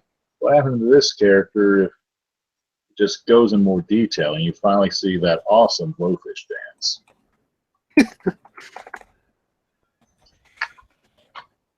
Also mentioning some smaller introductories. I like if you were to try to introduce your friend to this show, and this is kind of debatable, but I would show the introductory special from the movie. Granted, that might reveal a little bit too much. Yep. Getting a bit short. How was the pacing on your side, the movie and the OVAs? Okay, once The TV series and the OVAs. Something just froze. My internet's really struggling right now. So I just answered a comment. Okay. I would have Okay. said the leprechauns, but So I do want to say that to your point, this show practically watched itself. It wasn't a struggle to get through. It wasn't a chore in terms of, like you said, you watch what feels like 30 minutes and then you realize 3 hours have gone by, because it is a really enjoyable watch. It's not a whole lot of substance to this show, but you know what? We need shows that are just fun, and I think it's a great show for that. It really fills that very well. And one thing I want to say about the OVA real quick, the first set of OVA, just to clarify it, there's two separate OVA collections. There's this one, which has 6 fan servicey episodes, and then there's this one, which is 1 episode of the Anzio battle where they fought the Italian school. This one, which has the fan servicey episodes, everybody was telling me it's real fan servicey. It's swimsuits and stuff. It's like, yes, they had the whole let's shop for swimsuits, but it was actually more tank fan service. Like it was even more fan service for people who are really into tanks and military stuff than it was for like the typical anime. Like, let's see chicks in bathing suits. Didn't you think? Like, I thought that was really funny about it, and I really enjoyed that. I thought it was hilarious, especially the talent show. Yeah. So, regarding there was a tank, the mouse tank. Yep. Regarding that tank, they did this thing in the show, and it was really like they have to keep upping the ante in the show, and it's really fun to watch as they keep doing this stuff. But they do this thing where there's this one tank, and it's so heavily armored compared to the tanks they're using, they just can't touch it. And it's like it shoots one blast and blows the tanks out of the water on their team. So what they had to do is they drive their, like, here's the tank. It's ironically called the mouse, right? Even though it's a huge tank. They drive their tank into it so that as it's going forward, it goes up on top of their tank, right? And it gets stuck. And then they launch another tank of theirs, comes up and drives like up the back of the tank that has it. And like basically they drive up on top of the tank in order to shoot it at super close range in order to win the match, right? Or whatever, to take it out. And the whole time I'm watching, I'm like, this is really intense. But also, why isn't the mouse tank just driving backwards? Weird. Did they explain that? Was that only able to go forward or something? You know what? I'm not going to question stuff with how these girls use the tanks. In the movie, this better explains it. When they were trying to fight, they had a 2-on-2 match. When they were trying to fight and got outnumbered, they explored the safety zone and did stuff with the tanks that just felt like high school jilled foolery in this case. They were able to split tanks. They got tanks that climb over stuff. They hide tanks and reveal other tanks. It's madness. They had the tank you described that should have been illegal to use. They had this tank that was like, they said it was 70 times more powerful, 75 times more powerful than the tanks they were using, in terms of just like how much gunpowder was loaded into the shells and whatnot, or the millimeter size or whatever. And this thing was huge. I mean, it was a beast. The barrel, it's like the tank, another tank could have driven into the barrel. That's how big the barrel of their gun was, right? And they did this thing where one of the girls drove their tank onto the back of the other tank, like on the back side of it, and the tank catapults the other tank in through the air, and they're shooting at the big tank. That was such a funny scene because it looks like they're going to go into the barrel, like as they're shooting, right? And then it's like, then they show it from the side and they're like way far away from it. They really overshot or they undershot where they were going to go. Oh, that was so funny. Yeah. And then the guy's shop that keeps getting destroyed. What happens in these competitions, it doesn't explain it, but you kind of get through the crowd's cheers as to what's going on. So if this area gets destroyed by a tank, it'll be refurbished. It's like winning the lottery. Pretty much. Yeah, it's like a mini version of winning the lottery. It's like it's probably something to do with insurance. It seems like when you're sitting there watching it, you really have to disengage because, first of all, in real life, this could never ever happen. Especially the fact that they were battling their tanks through suburban districts. You know, like they were going through towns and shooting at each other through these towns, destroying property, which is really fun to watch. But not only that, but the girls who like, because they're commanding the tanks and they're sitting outside the top of it. So as the tank's going forward, they're like, you know, go forward, and they're riding outside the tank, you know, so to speak. And it's like one stray shell is going to obliterate you, like you're gone. You know, like it's so dangerous to do this in real life kind of thing. And it's like you really have to suspend your disbelief there, you know, because it's like it's so freaking, like, for instance, the girls not having hearing protection, getting shot at close range by tanks. Those girls like brain damage, and you know, there's no way they would. What? They're safe. They're sitting in a tank. Yeah, but the vibration and the reverberation of being hit on the outside of that tank, you're going to lose your hearing on the inside. There's no way that they're coming out of that okay. They're going to be shell shocked at the very least. It's completely unrealistic in that regard. It's so fun to watch. Like you just have to suspend your disbelief. And they do actually, in the introduction OVAs, they do explain something to do with the interior of the tank is armored specially for the matches, and also the shells that they use are specially designed to be less lethal or something. So they do, to a degree, kind of explain it, but I don't know, it's so much fun. It's such a fun show. How'd you react to the tanks drifting? I loved it, and it's actually funny because one of them, I think it was in the movie. Remember when the two flag tanks are in that like building structure and they're locked in there and they're just doing a one-on-one match? Oh yeah. The move that Miho uses to take out that flag tank at the end is the same exact move she used at the beginning of the show. Just like they really like the amount of drifting she does is significantly more, but it's the exact same move. If you watch I watched maybe it was the in 3 minutes, in almost 3 minutes or whatever, like short. They show clips from the beginning. I'm like, oh yeah, it's the same exact move, you know. But yeah, I didn't hate the drifting. I don't know. I fully enjoyed all of it. I loved the OVA where they were doing the swimwear, and Yukari, who's my favorite character on the show. was wearing like the special ops like wetsuits and stuff. I love that. That was so funny.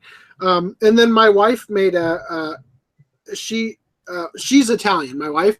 So I made her come in periodically to watch the Anzio battle. I was showing her bits like when they beat first of all, in the Italian school, the characters' names are Anchovy, Pepperoni. They've got all these great names. And at the end of the battle, Anchovy does this that Italian like kiss kiss kiss on either side of the cheek thing, which I thought was really funny to see animated. And then my wife made an observation that perhaps Caesar, which I think my wife is wrong about this, but there's a character named Caesar who's really into Roman history, and there's like a group there in one of the tanks.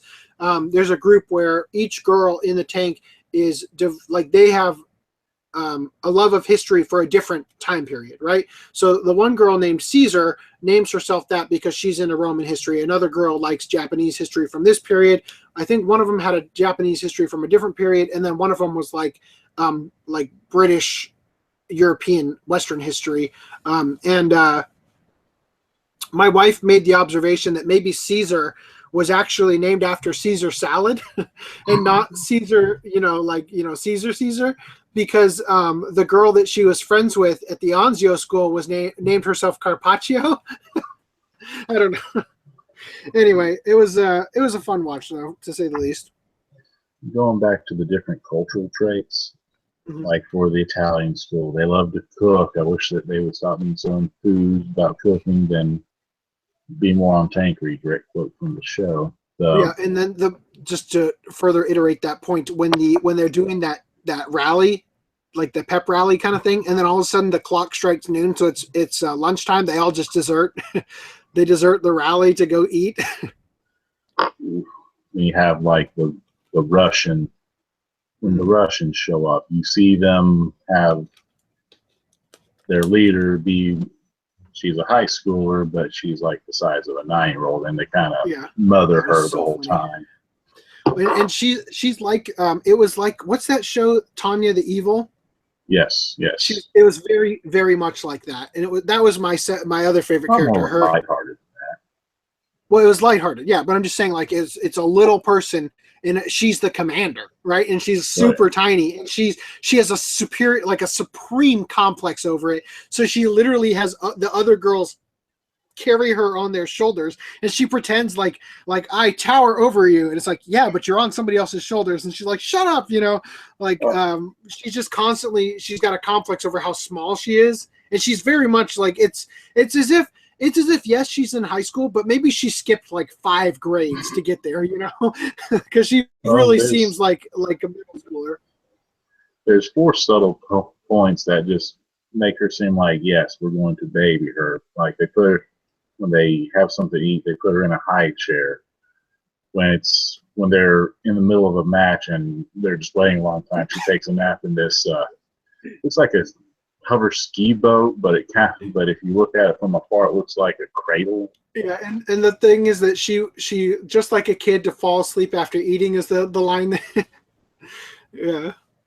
Wait, you already pointed out one. So the last one would be the helmet that she had. I always get a small chuckle from this. When she wears this thing, it's like she just put a pillow right over her head and she's claiming it's a helmet. Not much to say about the British. They drink tea and they keep saying favorite historical quotes, which give or take on that. In the movie, how did you feel about the Swedish people? Girls dressed. There was a lot. There was a lot going on in the movie. To be honest, I didn't think we were going to talk about the movie. I thought we were going to have a more normal podcast. So I kind of had it on in the background while I was working on censoring the grab bag video from this year.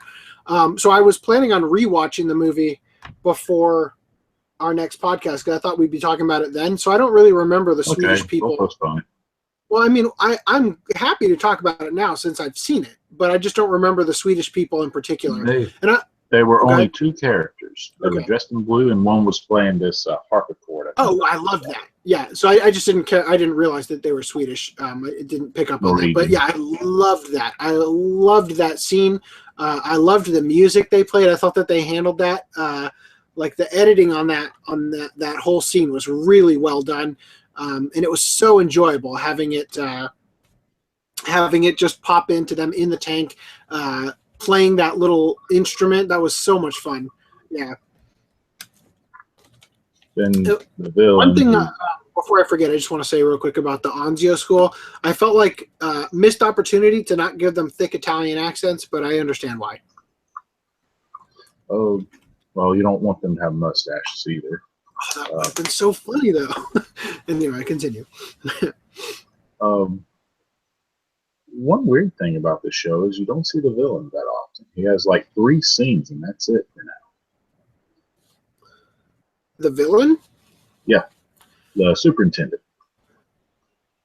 He doesn't look In the much. movie? Yes, movie and TV series. He doesn't show up in any OVAs. Maybe the first intro. You can miss him. He's the one where the student council president, the teacher of the tankery, some big guy who looks Japanese, and Shiro, Miho's mother, all talk again saying they won these battles, keep the school open, but no, we have to do another one. Yeah, so just to clarify, because I don't think that fully got let me just give a quick overview of the plot for the entire series, as far as we've seen it so far. We mentioned Miho basically leaves the original school that was her family school because she had a real bad experience with tankery because she lost a match for doing something heroic by saving her classmates, right? So she goes to this school, which she specifically goes to because they don't have a tankery department, like a tankery club there, and she feels like she'll be able to start fresh and new, like a lot of anime characters. And then it turns out that the school is getting shut down unless because they're out of money or whatever the problem is, and the student council makes a deal with the faculty that the school will not be shut down if they win the championship for tankery. Yeah. Right. So the first 12 episodes that's the entirety of the TV show in those 12 episodes is them winning the championship. Right. So they win the championship. Therefore, the school should be saved. And then, lo and behold, we find out in the movie that the school is still shutting down. Right. It didn't matter. And I kind of saw that as the superintendent, who you are calling the villain, the bad guy. Right. I guess he is the creator of the conflict, if you want to look at it that way. I don't really think of him as a villain, just kind of a sleazeball. But I kind of thought about it as he didn't think that they could possibly win, and he didn't think they could possibly win the championship. So he was throwing them a bone to get them off his back. And in reality, the fact that they won wasn't going to change the fact that the school was going to go out of business. That's what it seemed like to me. Is that they just being kids, they got wrapped up in the. Go ahead. That is some smart thinking. I'll reveal that after we talk about the movie. Okay, well that's just how I interpreted it. I just thought that he was trying to, as an adult, was talking to these kids like, look, there's literally nothing we can do, but if it'll get you off my back, I'll tell you that if you win the championship, then the school won't be shutting down. And then, oh crap, they won the championship. Oh shoot. Well, here's the truth. The school's still shutting down. That's what it seemed like to me. That's the plot. And then the movie, the majority of the movie is them doing something else to win to prevent the school from shutting down. So there's basically more tank battles. Well, the more of that movie is just teamwork and keep on punching. Yeah, and that was, I got to say that one of the things that I really liked about this is the world building that they did, right? So they did a lot of world building. First of all, we haven't even mentioned the fact that this all takes place on their school, and their whole neighborhood is on a giant freaking boat, aircraft carrier. Right? Yeah, just a huge aircraft carrier, enormous, like huge entire city on this aircraft carrier. Which it's a shame that the TV series didn't touch it, but one OVA went over, and an introductory special went over it really well, like how things were, how it was set. There's a set of stairs go up the ship. There's a set of stairs go down the ship. Yeah. And somehow there's tanks hidden in random rooms that aren't mapped out. Yeah, the introductions, I'm a little bit disappointed. I'd kind of like to recut the introductions to take out the scenes from the show in terms of the scenes that are spoilers, if you will, so that people could. I'd like to cut them into the show. You know, I'd like to. Strike Witches. I own Strike. I think I own. I own Strike Witches. I don't have the movie yet. I bought it from Naughty Senpai. I've got the limited edition pack. I don't know what's in that, but I'd really like to watch that. I just haven't. It's nice to do the podcast because it gives me an excuse, a reason to start watching stuff. I'd love to watch that. That and also Apote is another one that's kind of similar. Let me grab that real quick. I haven't seen Apote. You haven't seen it? I have. I have seen that one. Oh, it's right here. Yeah.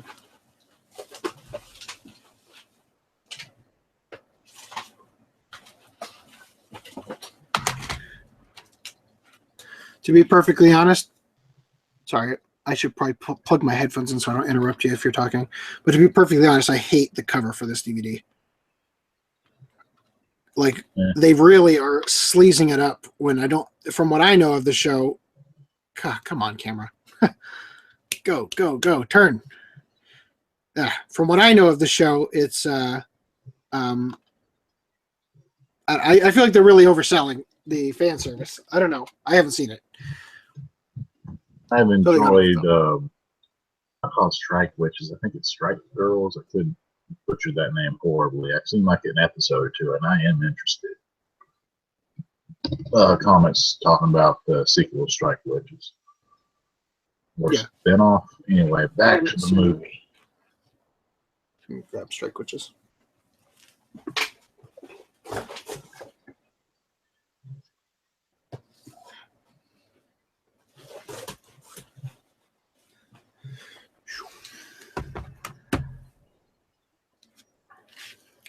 So Strike Witches is the one where the girls are the jet legs, right?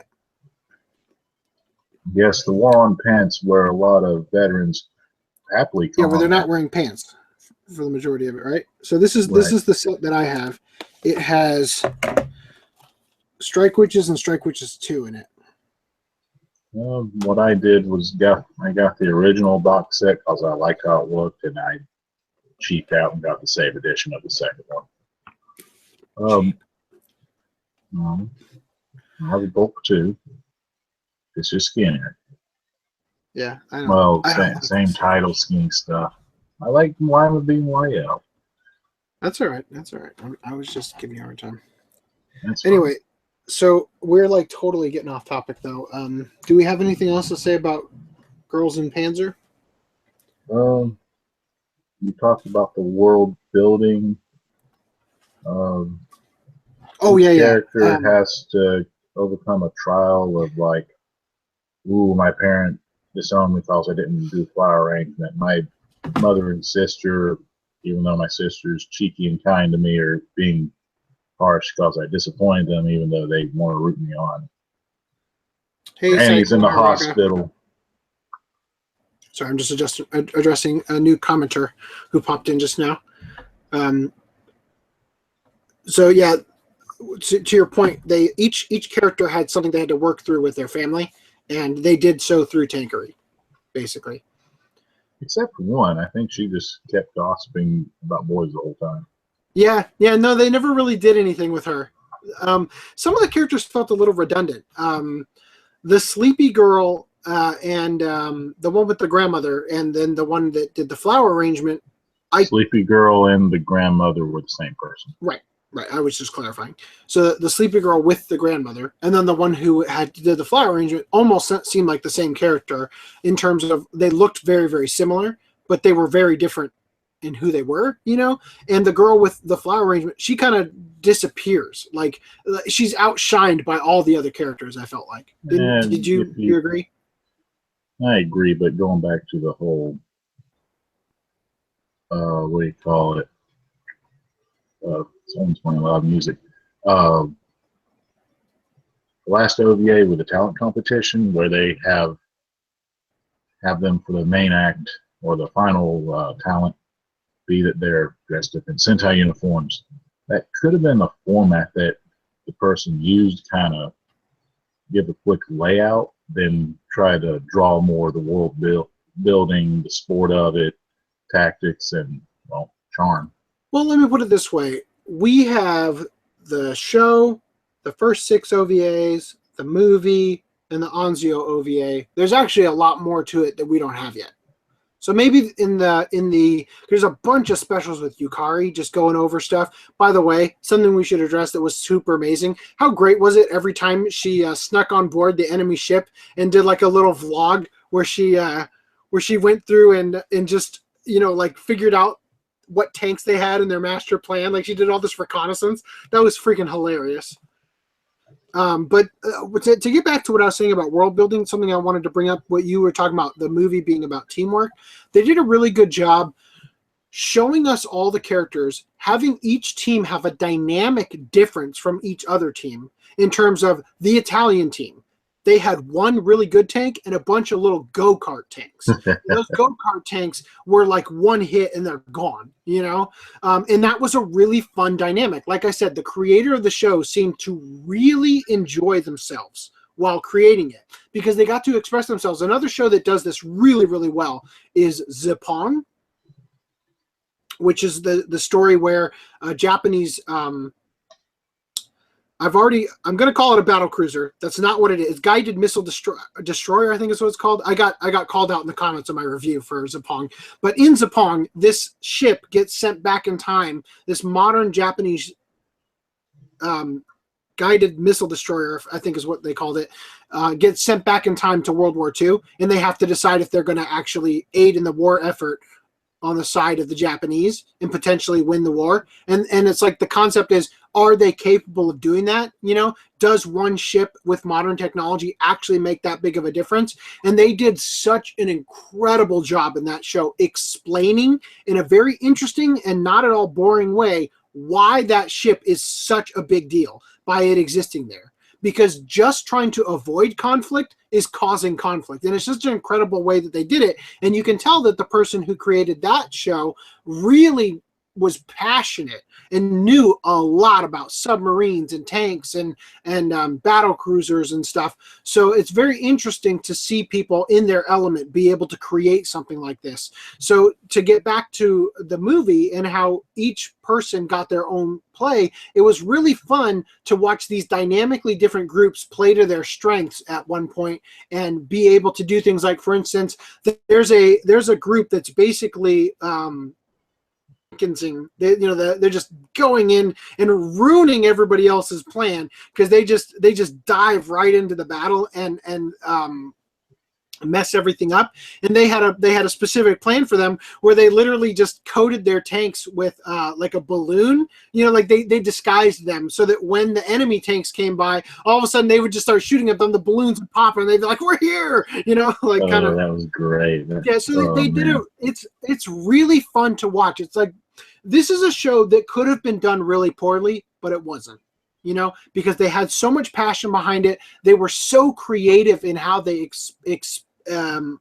explored all of the options, and they really felt like each group really shined. And to another point, they do that one OVA that takes place in the middle of that one episode where the girls go when they're battling the Russians, and they go to do the reconnaissance to find out where their tanks are while they're trapped in that building, right? So like that's another thing where it's like they just keep expanding, and they created a world that feels like they can just keep expanding it, and they can keep going and keep showing different perspectives and whatnot. It's a really interesting world they've built, and a very fun one to experience. And Danny is bringing up Cockpit. Boy, would I love to see that too, but I think it's only been released on VHS over here. Yeah, that was released on VHS by Urban Vision. But speaking of expanding the story, it was announced back in July 20th of this year that Girls in Panzer will have a 6-part movie project, also a new PS4 game coming out soon. While I was watching it, I specifically told my wife, this has to have a video game adaptation, because this is way too much fun. And it did cameo along with some other Sega game some people play. I think it's called Valkyria Chronicle. Okay. I think they teamed up in some sort of MMO tanking game. I could be dead wrong on that. I wouldn't be surprised. It seems like something they would do. So Danny also said, I imagine the gun/ammo/tank design very detailed, as with Gunsmith Cats, or will nobody beat that? The tanks are cell shaded, so they're done in 3D, but they're integrated really, really well. So they're very, very detailed, and they're accurate design wise, as far as I can tell from my limited knowledge of different tanks. But I think that they satisfy the detail for tank enthusiasts. But to answer your question, no, nobody will ever beat Gunsmith Cats, simply because that was hand animated. So it's a lot more effort than doing it 3D like they did in Girls in Panzer. So just to clarify that. And also, I don't believe there's a DVD available for the Cockpit. To answer your other question. No. Let's cross our fingers, pray to some idol, and maybe they'll announce it this weekend, but on Discotech, but I still doubt that. By the way, World War Blue just got released by Media Blasters. Yeah. One of the worst dubs ever made, from what I've heard. Totally looking forward to it. I've already ordered it. I hope it comes before the next podcast. Well, good night, Mr. Nice Guy. Mr. Nice Guy. All right, dude. Okay. So, anything else you would like to talk about? Actually, I'm pretty good. If anybody in the comments or the chat here wants to suggest topics for discussion, I'm okay with ending a podcast early this time, because we've gone fine with it too. 4 hours. I just want to make 2 last points for Girls in Panzer. Okay. It's not much. Another highlight I liked about the show is, generally without tankery, these girls would probably do barely next to nothing with this school. Mm-hmm. I haven't seen any, aside from the girls' fathers or some sort of adult figure. I don't recall any male students on this ship at all.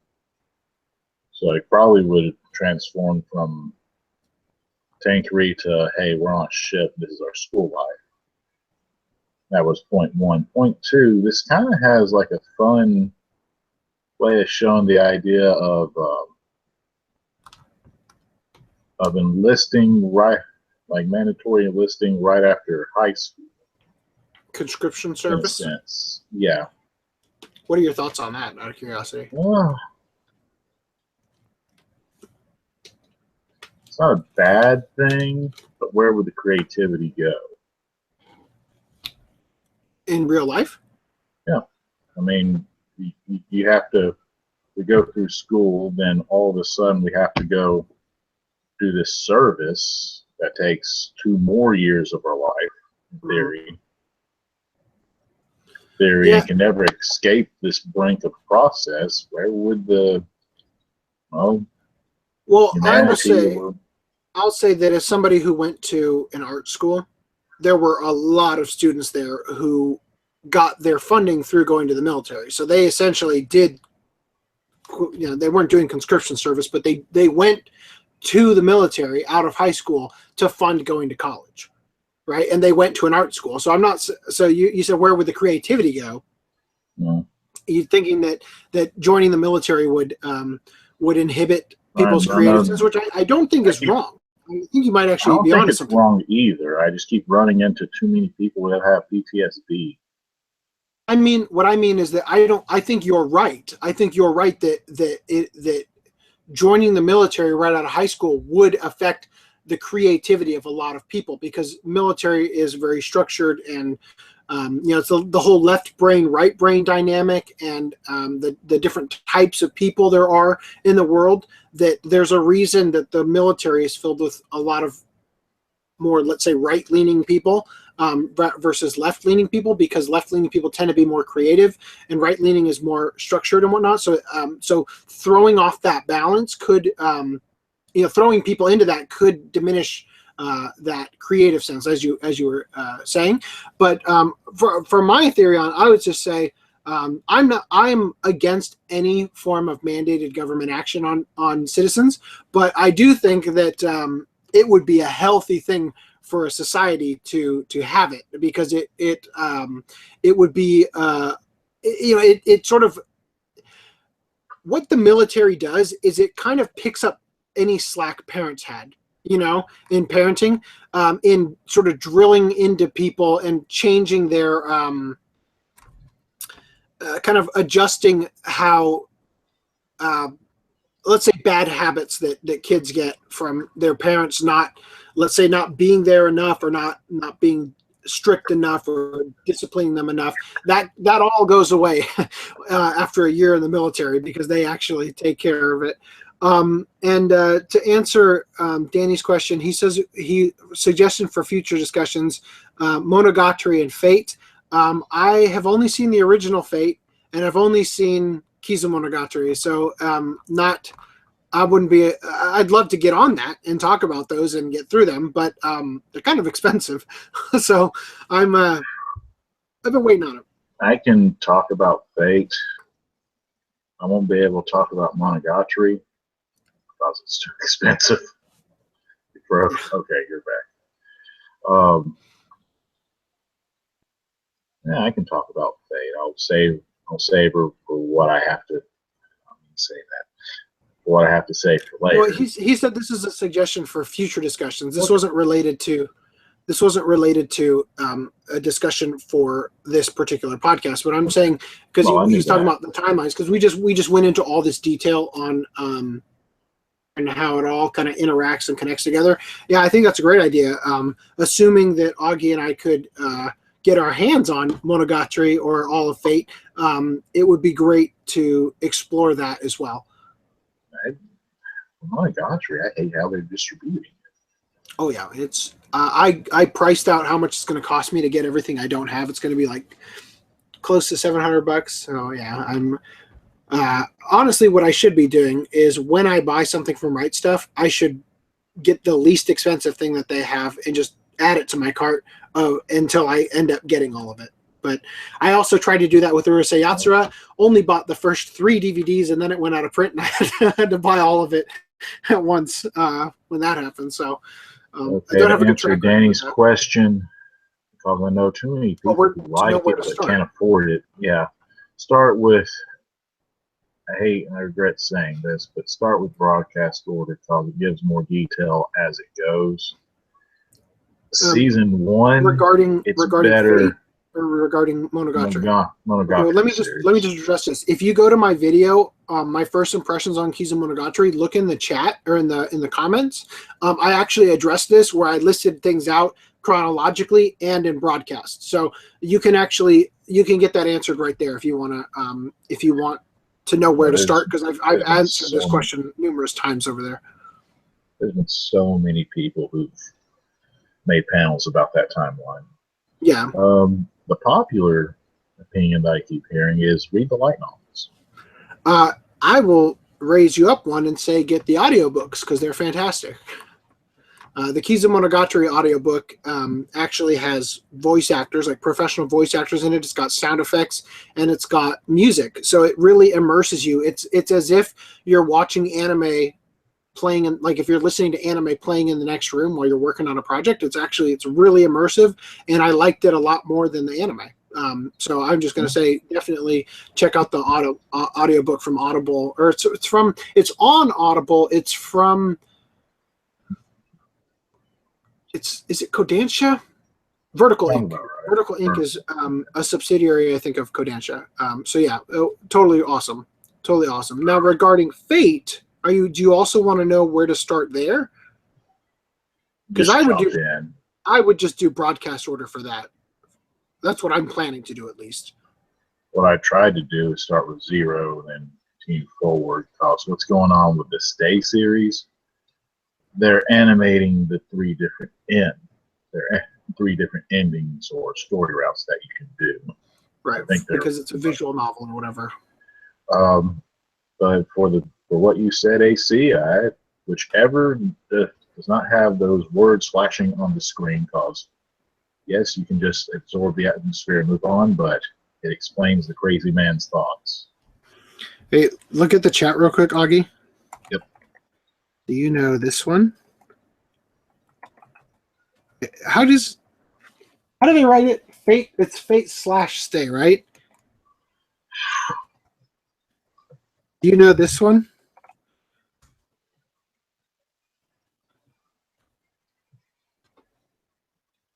Well, with you grinning and giving that tone of voice, I'm not familiar, but it's the live action porn parody or whatever I they did in knew Japan. I knew it. Yeah, so I just typed out Fate/Stay KNIGHT instead of NIGHT. I got a screen share. You have to see what they did with Archer. It's so funny. Well, I've never seen it, but my friend showed me that it existed when the show was first coming out, and it's just been a long running joke with Archer. He just like, oh gosh, his hair is so funny looking. It's auto correcting. I don't autocorrect. You might need to do dog files instead. Yeah, I found him. Okay. Found him. Hold on. Oh shoot! Hold on. I still see you. Yeah, I know. In order to screen share, I have to pull that out of full screen mode. Okay. I'm liking Death Wizard's comments, but that's for later. Yep. Wow. That's Archer. I should be careful because if I click on the wrong thing, you're going to see stuff that I'll have to blur later in post thing. Oh, God. Nope. I already see something I'm going to have to get rid of. Whoops. You know, if he had 3 more feet of hair, he could be a Polnareff. Say what? 3 more feet of hair? Yeah. Polnareff? Yeah. Oh, who's that other character from... who's that other character from King of Fighters that has hair like that? Benny Maru or something? Yeah, it's still Polnareff. Oh yeah, well it's okay.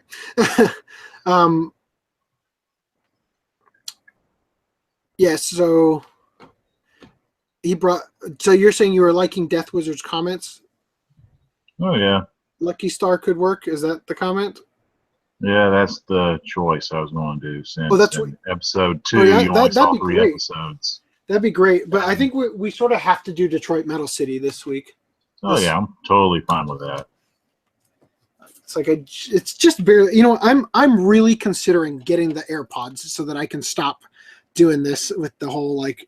In fact, I'm actually really surprised that the new MacBook even has a headphone jack. To be honest with you, but yeah, we're gonna have to do Detroit Metal City this week. Oh yeah. Should we?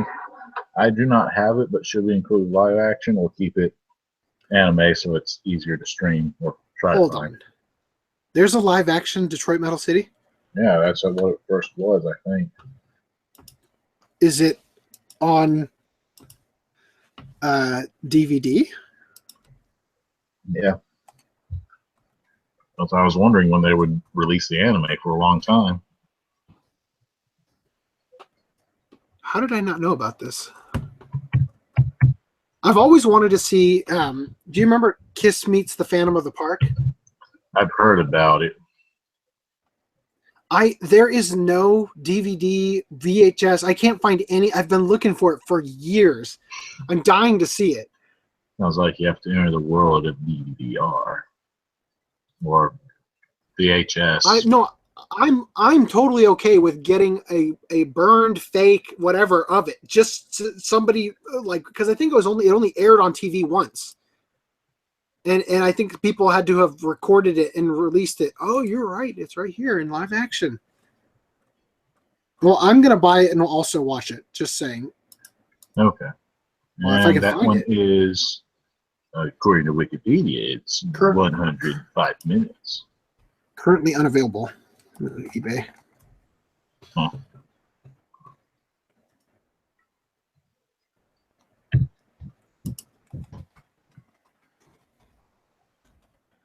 Happening live, guys. You're seeing the collecting process, and there's a Blu-ray of it too. Does the Blu-ray have a dub by chance? I do not know. I know it's released in 2008. Oh man, I found the Japanese release of the live action movie.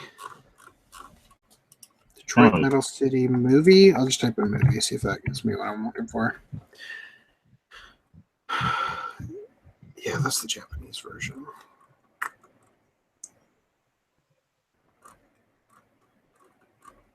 Oh, this is going to bug me if I can never find this now. You look at what you've done. All right, I'll have to look for it. Wait, is that it? No, I think, what the heck? Oh, this must be the French one. Yeah. Okay.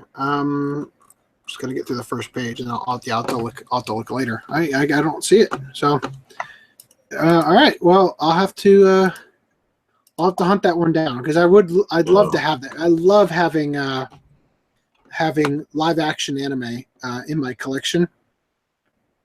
You know, I just like having a collection of it. Oh yeah. Just gonna check out these other links real quick. Barnes and Noble. Item is available for our marketplace. There's one there. I can get that one. Can I do this? No. Okay. I'll get this one. God, every time I mouse over that, something comes out. Okay. Awesome. All right. Well, I'm going to buy this one just because it's here. And I don't want to have to look for another one. But this internet's killing me, dude.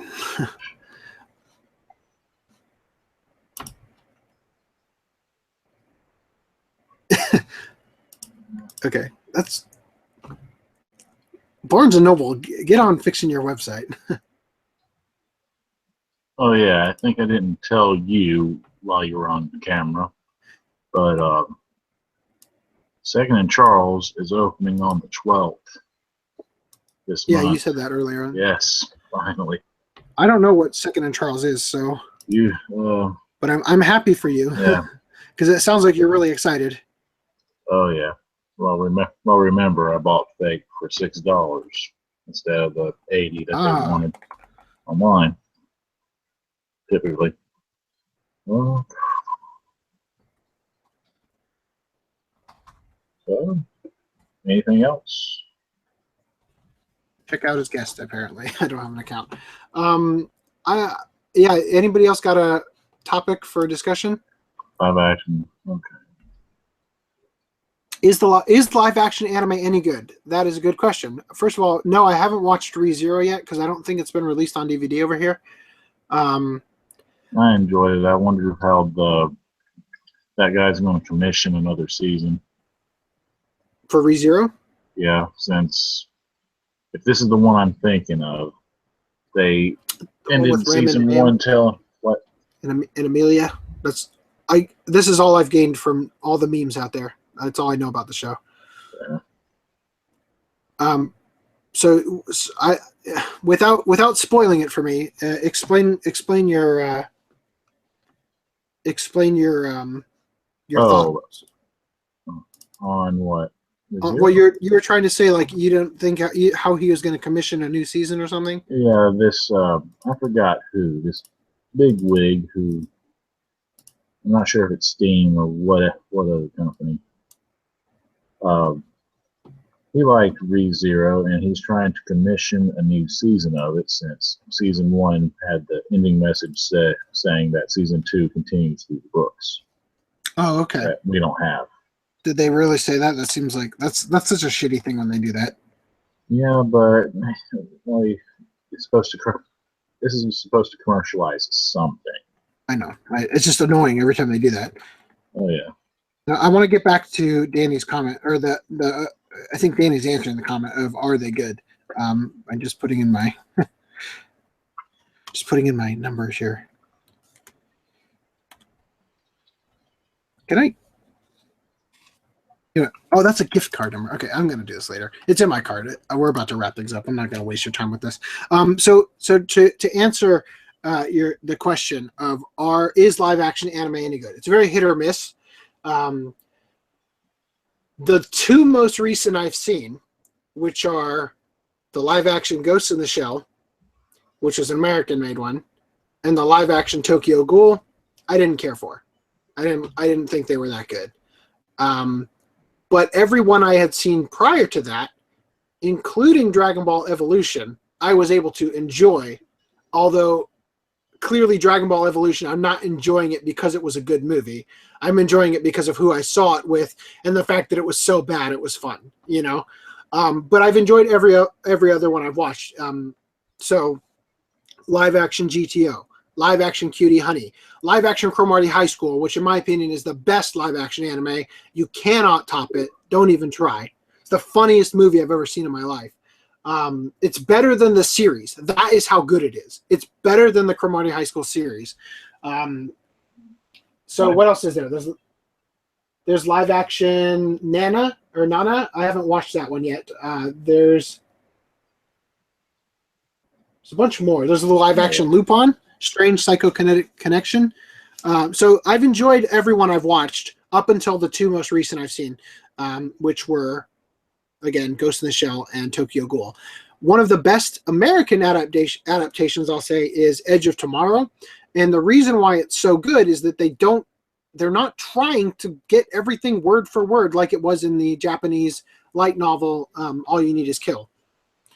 I think that is the way to do things. If you're going to adapt something, adapt it loosely, adapt it for an American audience, and you're going to turn it into something great rather than having this ball and chain around your neck that says you have to do it exactly as it was in the manga or in the anime, and you basically have to cater to the fan base. Because the thing about Edge of Tomorrow is that almost nobody even knew that it was based on a light novel, you know? And that is how you get away with doing a great adaptation, is you aren't constrained to the fan base that's going to make all this noise over nothing just because they're determined to hate it no matter what if it's an American adaptation. So those are my 2 cents. Actually, you know what? I lied. There are 2 other movies that I didn't think were that good. The live action Guyver movies are way too long.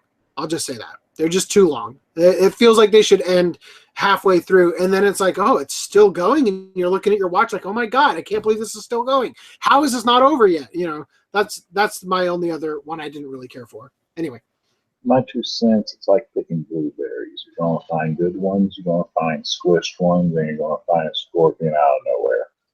Okay. Don't tell me that. Did you say you're gonna find a scorpion out of nowhere? You're so mean to me.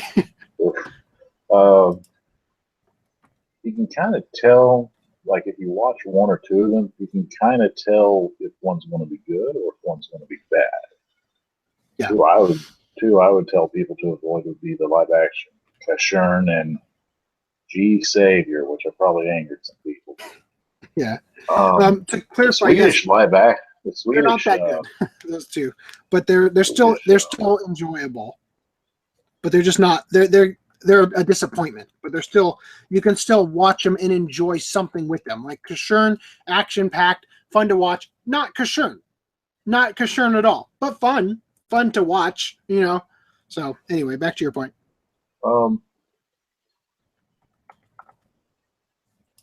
I still think Balls of Fury was made from a manga series. I'm not sure. You mean Battlefield Baseball? Oh, no, you're talking about Balls of Fury, the American. Yeah, we went over this. I think we discovered that wasn't the case, but we might want to revisit that. Okay. City Hunters is great.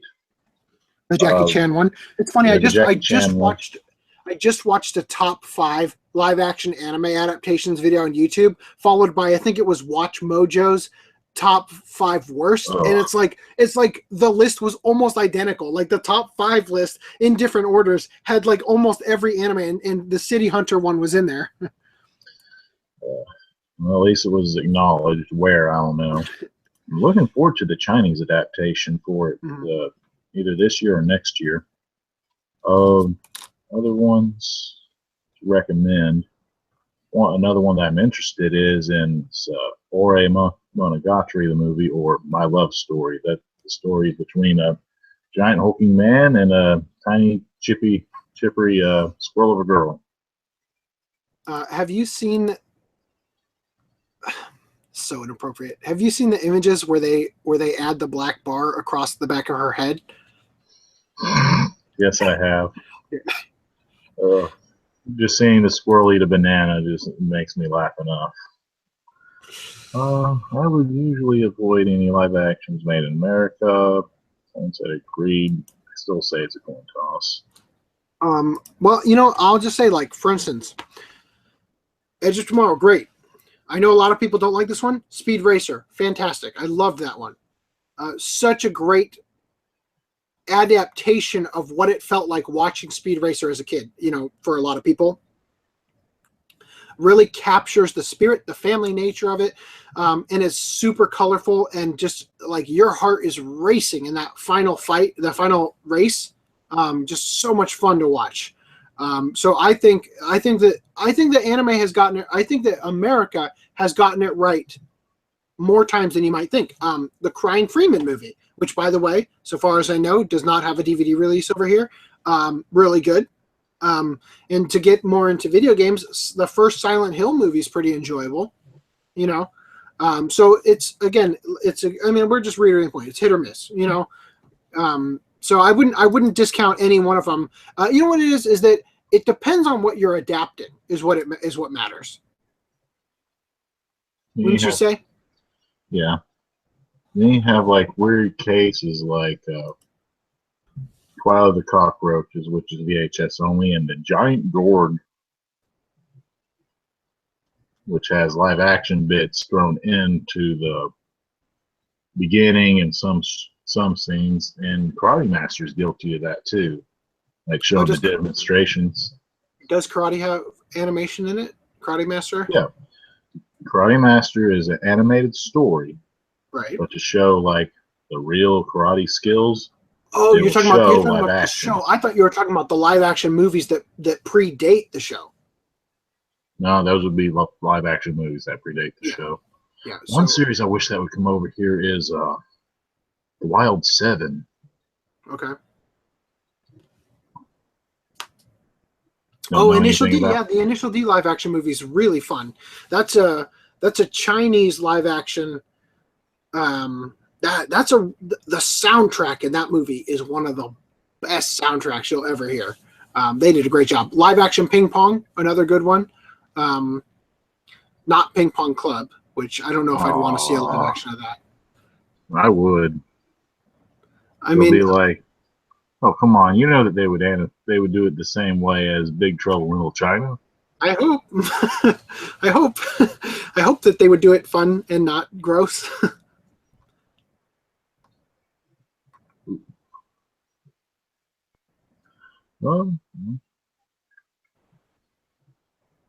Saito Hiraga says, Tomoya Aki turning down Utaha Kasumi Gaoka. What do you mean by that? I figured you'd know that. I don't either. I'm looking it up. Copy. Search Google for this.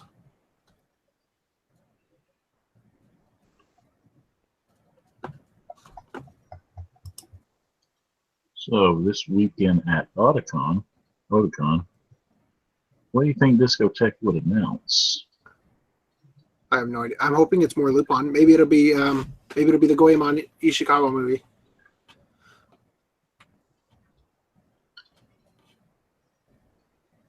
I'm still wondering when they're going to release more of the. Probably the only one rooting for this. Lock the Superhuman. Yeah, I'd like to see more of that. Because there's 3 more that they can do, and one I think might be dubbed as well. But the other 2 or 3 are sub only because they're made after that company will stop doing VHSs. Let's see. Death Wizard says, running in the 80s in Initial D, music is fantastic. Oh, okay. I think those are 2 separate points. I'm confused.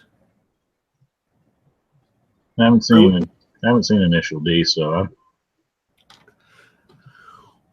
Initial D is a really great example of you remember when they used to, like, for instance, I don't think it was Funimation who actually did this, but remember when Dragon Ball Z came over here and they had the Rock the Dragon theme song? Yeah. Instead of Chala, Head Chala, and the other We Gotta Power and all those other theme songs that are the original ones. To be fair, Rock the Dragon's a pretty great way to start Dragon Ball Z in every episode. It's a nice way to get you pumped for it, you know? But there were a lot of other shows that got rap openings and stuff that were just terrible and just so awful. Like, for instance, Pokemon's American theme song is really, really good compared to the Japanese one. You know, like it's widely accepted as being a great, uplifting, you know, wonderful song to go to pair with the series, right? But then it's have you ever compared the first season opening English and with Japanese? the Japanese one where they almost say the same lyrics, where they say under the skirt of a girl in the Japanese one when Pikachu Pikachu runs underneath that girl's skirt and she screams in the Japanese one. That's not a girl. She is a last class of person. Okay. Anyway, but what I'm getting at here is that I just laid out a couple of American shows where they redid the opening for the English release, and they did a pretty good job. They did a pretty good job. Sailor Moon is a pretty good job. Dragon Ball Z is a pretty good job. It's very different in Dragon Ball Z's case, from the original ones, but it sets the mood well. Initial D is a perfect example of the exact opposite. They changed so much of the music in there, and some of the music in the later seasons of Initial D is so incredible, so unbelievably incredible, but the English dub is the worst. Like the English adaptation is the worst. The English rendition, I don't know how to say it, you know, because dub is not appropriate for when you're talking about the music, but you know what I mean? Like the English reversioning, however they call it. Restoring. They butchered it. It's awful. And I don't know if it's awful because similar to a lot of other shows like Kodomo no Omocha, where they couldn't get the music rights over here, and they like were forced to do it. But they should have just got the music rights, because the music in Initial D, like, that'll get your blood pumping. Very similar to the Rock the Dragon kind of opening. Like, it gets you pumped to watch. Like that one, I think it's the 4th opening, Dogfight, is such an incredible song. And it's like, it just gets you so ready to watch some epic, you know, drifting and stuff. So anyway, with that, I think we could wrap up early tonight. Yeah. Unless anybody else has something that they want to throw out real quick. As I said that, a 5th viewer just jumped in the stream. Hello, 5th viewer. Hello, 5th viewer. How was your night? Oh, no. Well, it would be nice if they got more from the creator of Galaxy Express. Get some of his stuff. Leiji Matsumoto? Yes. That brings up an interesting point regarding the whole timeline thing. Oh yeah, the three movies that'll probably exist, and he will probably have that be a swan song. Oh no, I'm saying that Leiji Matsumoto, almost everything he's ever made is part of the same universe. Huh. Whether it be, what is that one? Guard? Is that what it's called? He did Guard? Is it Danguard? Danguard Ace, I think it is. Oh, yeah. okay. This takes place in Leiji Matsumoto. Yeah, created by artist Leiji Matsumoto. Yeah, so this takes place in part of the timeline. Boy, this is a choppy stream. That takes place in part of the timeline, and so does Captain Harlock, Gun Frontier, Space, Cosmo Warrior Zero, Space Battleship Yamato, even the Daft Punk Interstellar 4 or 5. Like, they're all part of the same universe. Mattel Legend, all these things, Queen Emeraldus, all these things take place in the same universe. And that, when it comes to putting them in your collection, makes things quite difficult. Oh yeah. Did the Cat's Eye, for the viewers, because we're going to explore this later on, for the Bandai release of Lucky Star, did they edit out the Cat's Eye reference? I don't know. I've only seen the first 2 episodes. Maybe the first 3. I don't remember. You said the first 3. Keep the continuity. I don't know. I can't remember. Yeah, Lucky Star has so many references for so many anime. Oh, yeah. The greatest thing that Lucky Star did is the ending themes are all karaoke's. That was such a great idea. I can't believe that hadn't been done before. People, do not spoil this for them. Yeah, I agree with Old Man. So, Old Man must be the. Oh no, there's a 6th viewer now. Yeah. Why is it all of a sudden we're about to shut down the stream and now everybody's showing up? Guard. Guard and Danguard are 2 different things, I'm assuming. Yep. Okay. I don't have Guard. I have Dan Geyser 3. Have you ever heard of that? Oh, yeah, that was released by Viz, and it's a 4-pack, right? For DVDs. 4-pack. Oh, yeah, I have that. It has 4 volumes. Hold on. Yeah, this has some of the coolest looking character design on the cover for something that is utterly boring as hell to watch. It has 2 DVDs. It's released by Right Stuff. Yeah, it has 2 DVDs. Just 2.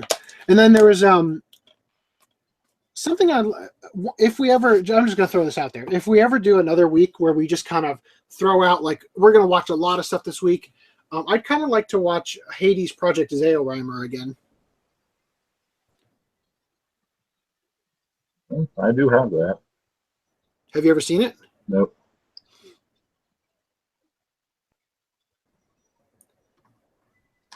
Interested, though.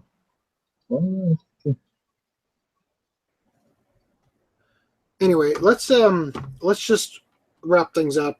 Sorry guys, but we've gone like 4 hours in the last couple podcasts, and I don't want to. I have to sit down while I'm working on the Grab Bag series and put in the time codes for all these. So I'm just listening to them as I'm going through. I've gotten through the first 35 minutes of the first podcast. I've got hours and hours and hours of stuff to go through. So we're going to be watching Detroit Metal City this coming. Yeah, we're gonna watch Detroit Metal City this next coming podcast. It's only in Japanese, as far as I know. I'll have to look and see if the Blu-ray has an English dub. But it's 12 episodes, and I'm gonna get the live action movie, and I'm also gonna watch that. And if there aren't any spoilers, I will bring that up. We might talk about it a bit. Could you have it actually? Of what? The live action Detroit Metal City. This is a great look that I've got locked on. I am very confused because that's one of those live actions that you can easily see at a convention and get. And I never gone cross-eyed as why I'm not readily able to get this. Yeah, it seems strange that it's just disappeared off the face of the earth. Yeah. See you later, Danny. If I sent it to you, in digital form, like if I ripped it and sent it to you, would you watch it that way and then just buy it when you find it? I'm fine with that. Okay, so maybe we'll do that because well, assuming the one that I got is even it because it wasn't pictured. Keep it was in just mind, I'm about to go to AWA. Right. I figured you'll be able to find it there. That's why but for the sake that you're not going to be able to see it, you're not going to go to AWA until you said next month, right? It will be the weekend of October 1st. Right. So we're going to have another podcast. We're going to have numerous podcasts before then. So. Oh, yeah. Well, anyway, technically, in this case, I shot myself in the foot. Well, anyway, I think we're wrapping up. Death Wizard, I like your comments, and you guessed the mysterious show I was going to try to get AC to watch. Yeah, so I've got it. I'm curious, actually, real quick before we wrap this up, since you guys are here. I just want to address this real quick. When Lucky Star was released, they have two different types of discs. There's this type, and then apparently my version of disc 5 has the other type. Oh, we talked about this before. Did we talk about this on screen?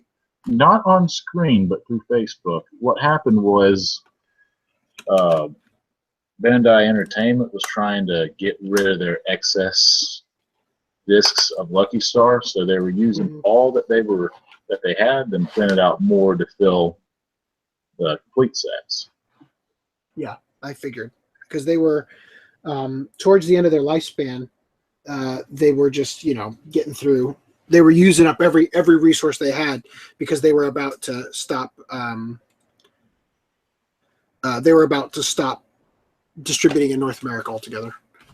Anyway, I appreciate you guys stopping by. Had another great podcast, and hopefully sometime in the future we can start having some guests on the podcast, fellow collectors.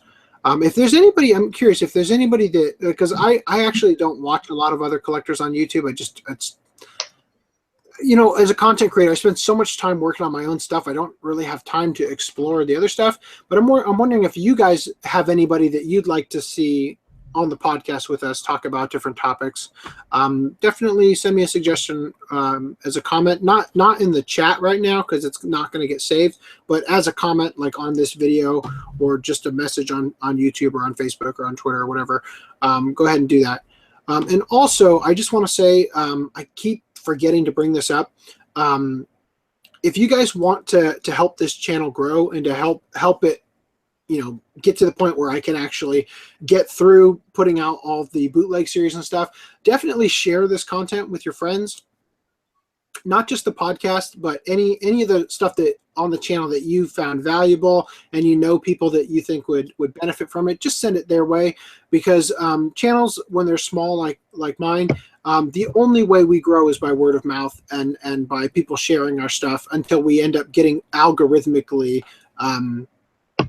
boosted and shared through YouTube's algorithm. So I just want to thank you guys who've been doing that, who've been sharing the content and really helping to keep this channel going and sort of working alongside me. A lot of people, especially FDDNM, who's not here right now, sort of behind the scenes, just helping me way more than any person ever should to really work out different things that I'm, doing for let's say the bootleg series and all that. So thank you guys again for stopping by. Thank you for supporting the channel. And I guess we'll see you not this coming Thursday, but next Thursday after that. So unless you've got anything else, Augie, I'm going to wrap things up here. Have a safe night. Be ready for school and don't show up to work late. All right. Catch you later, guys.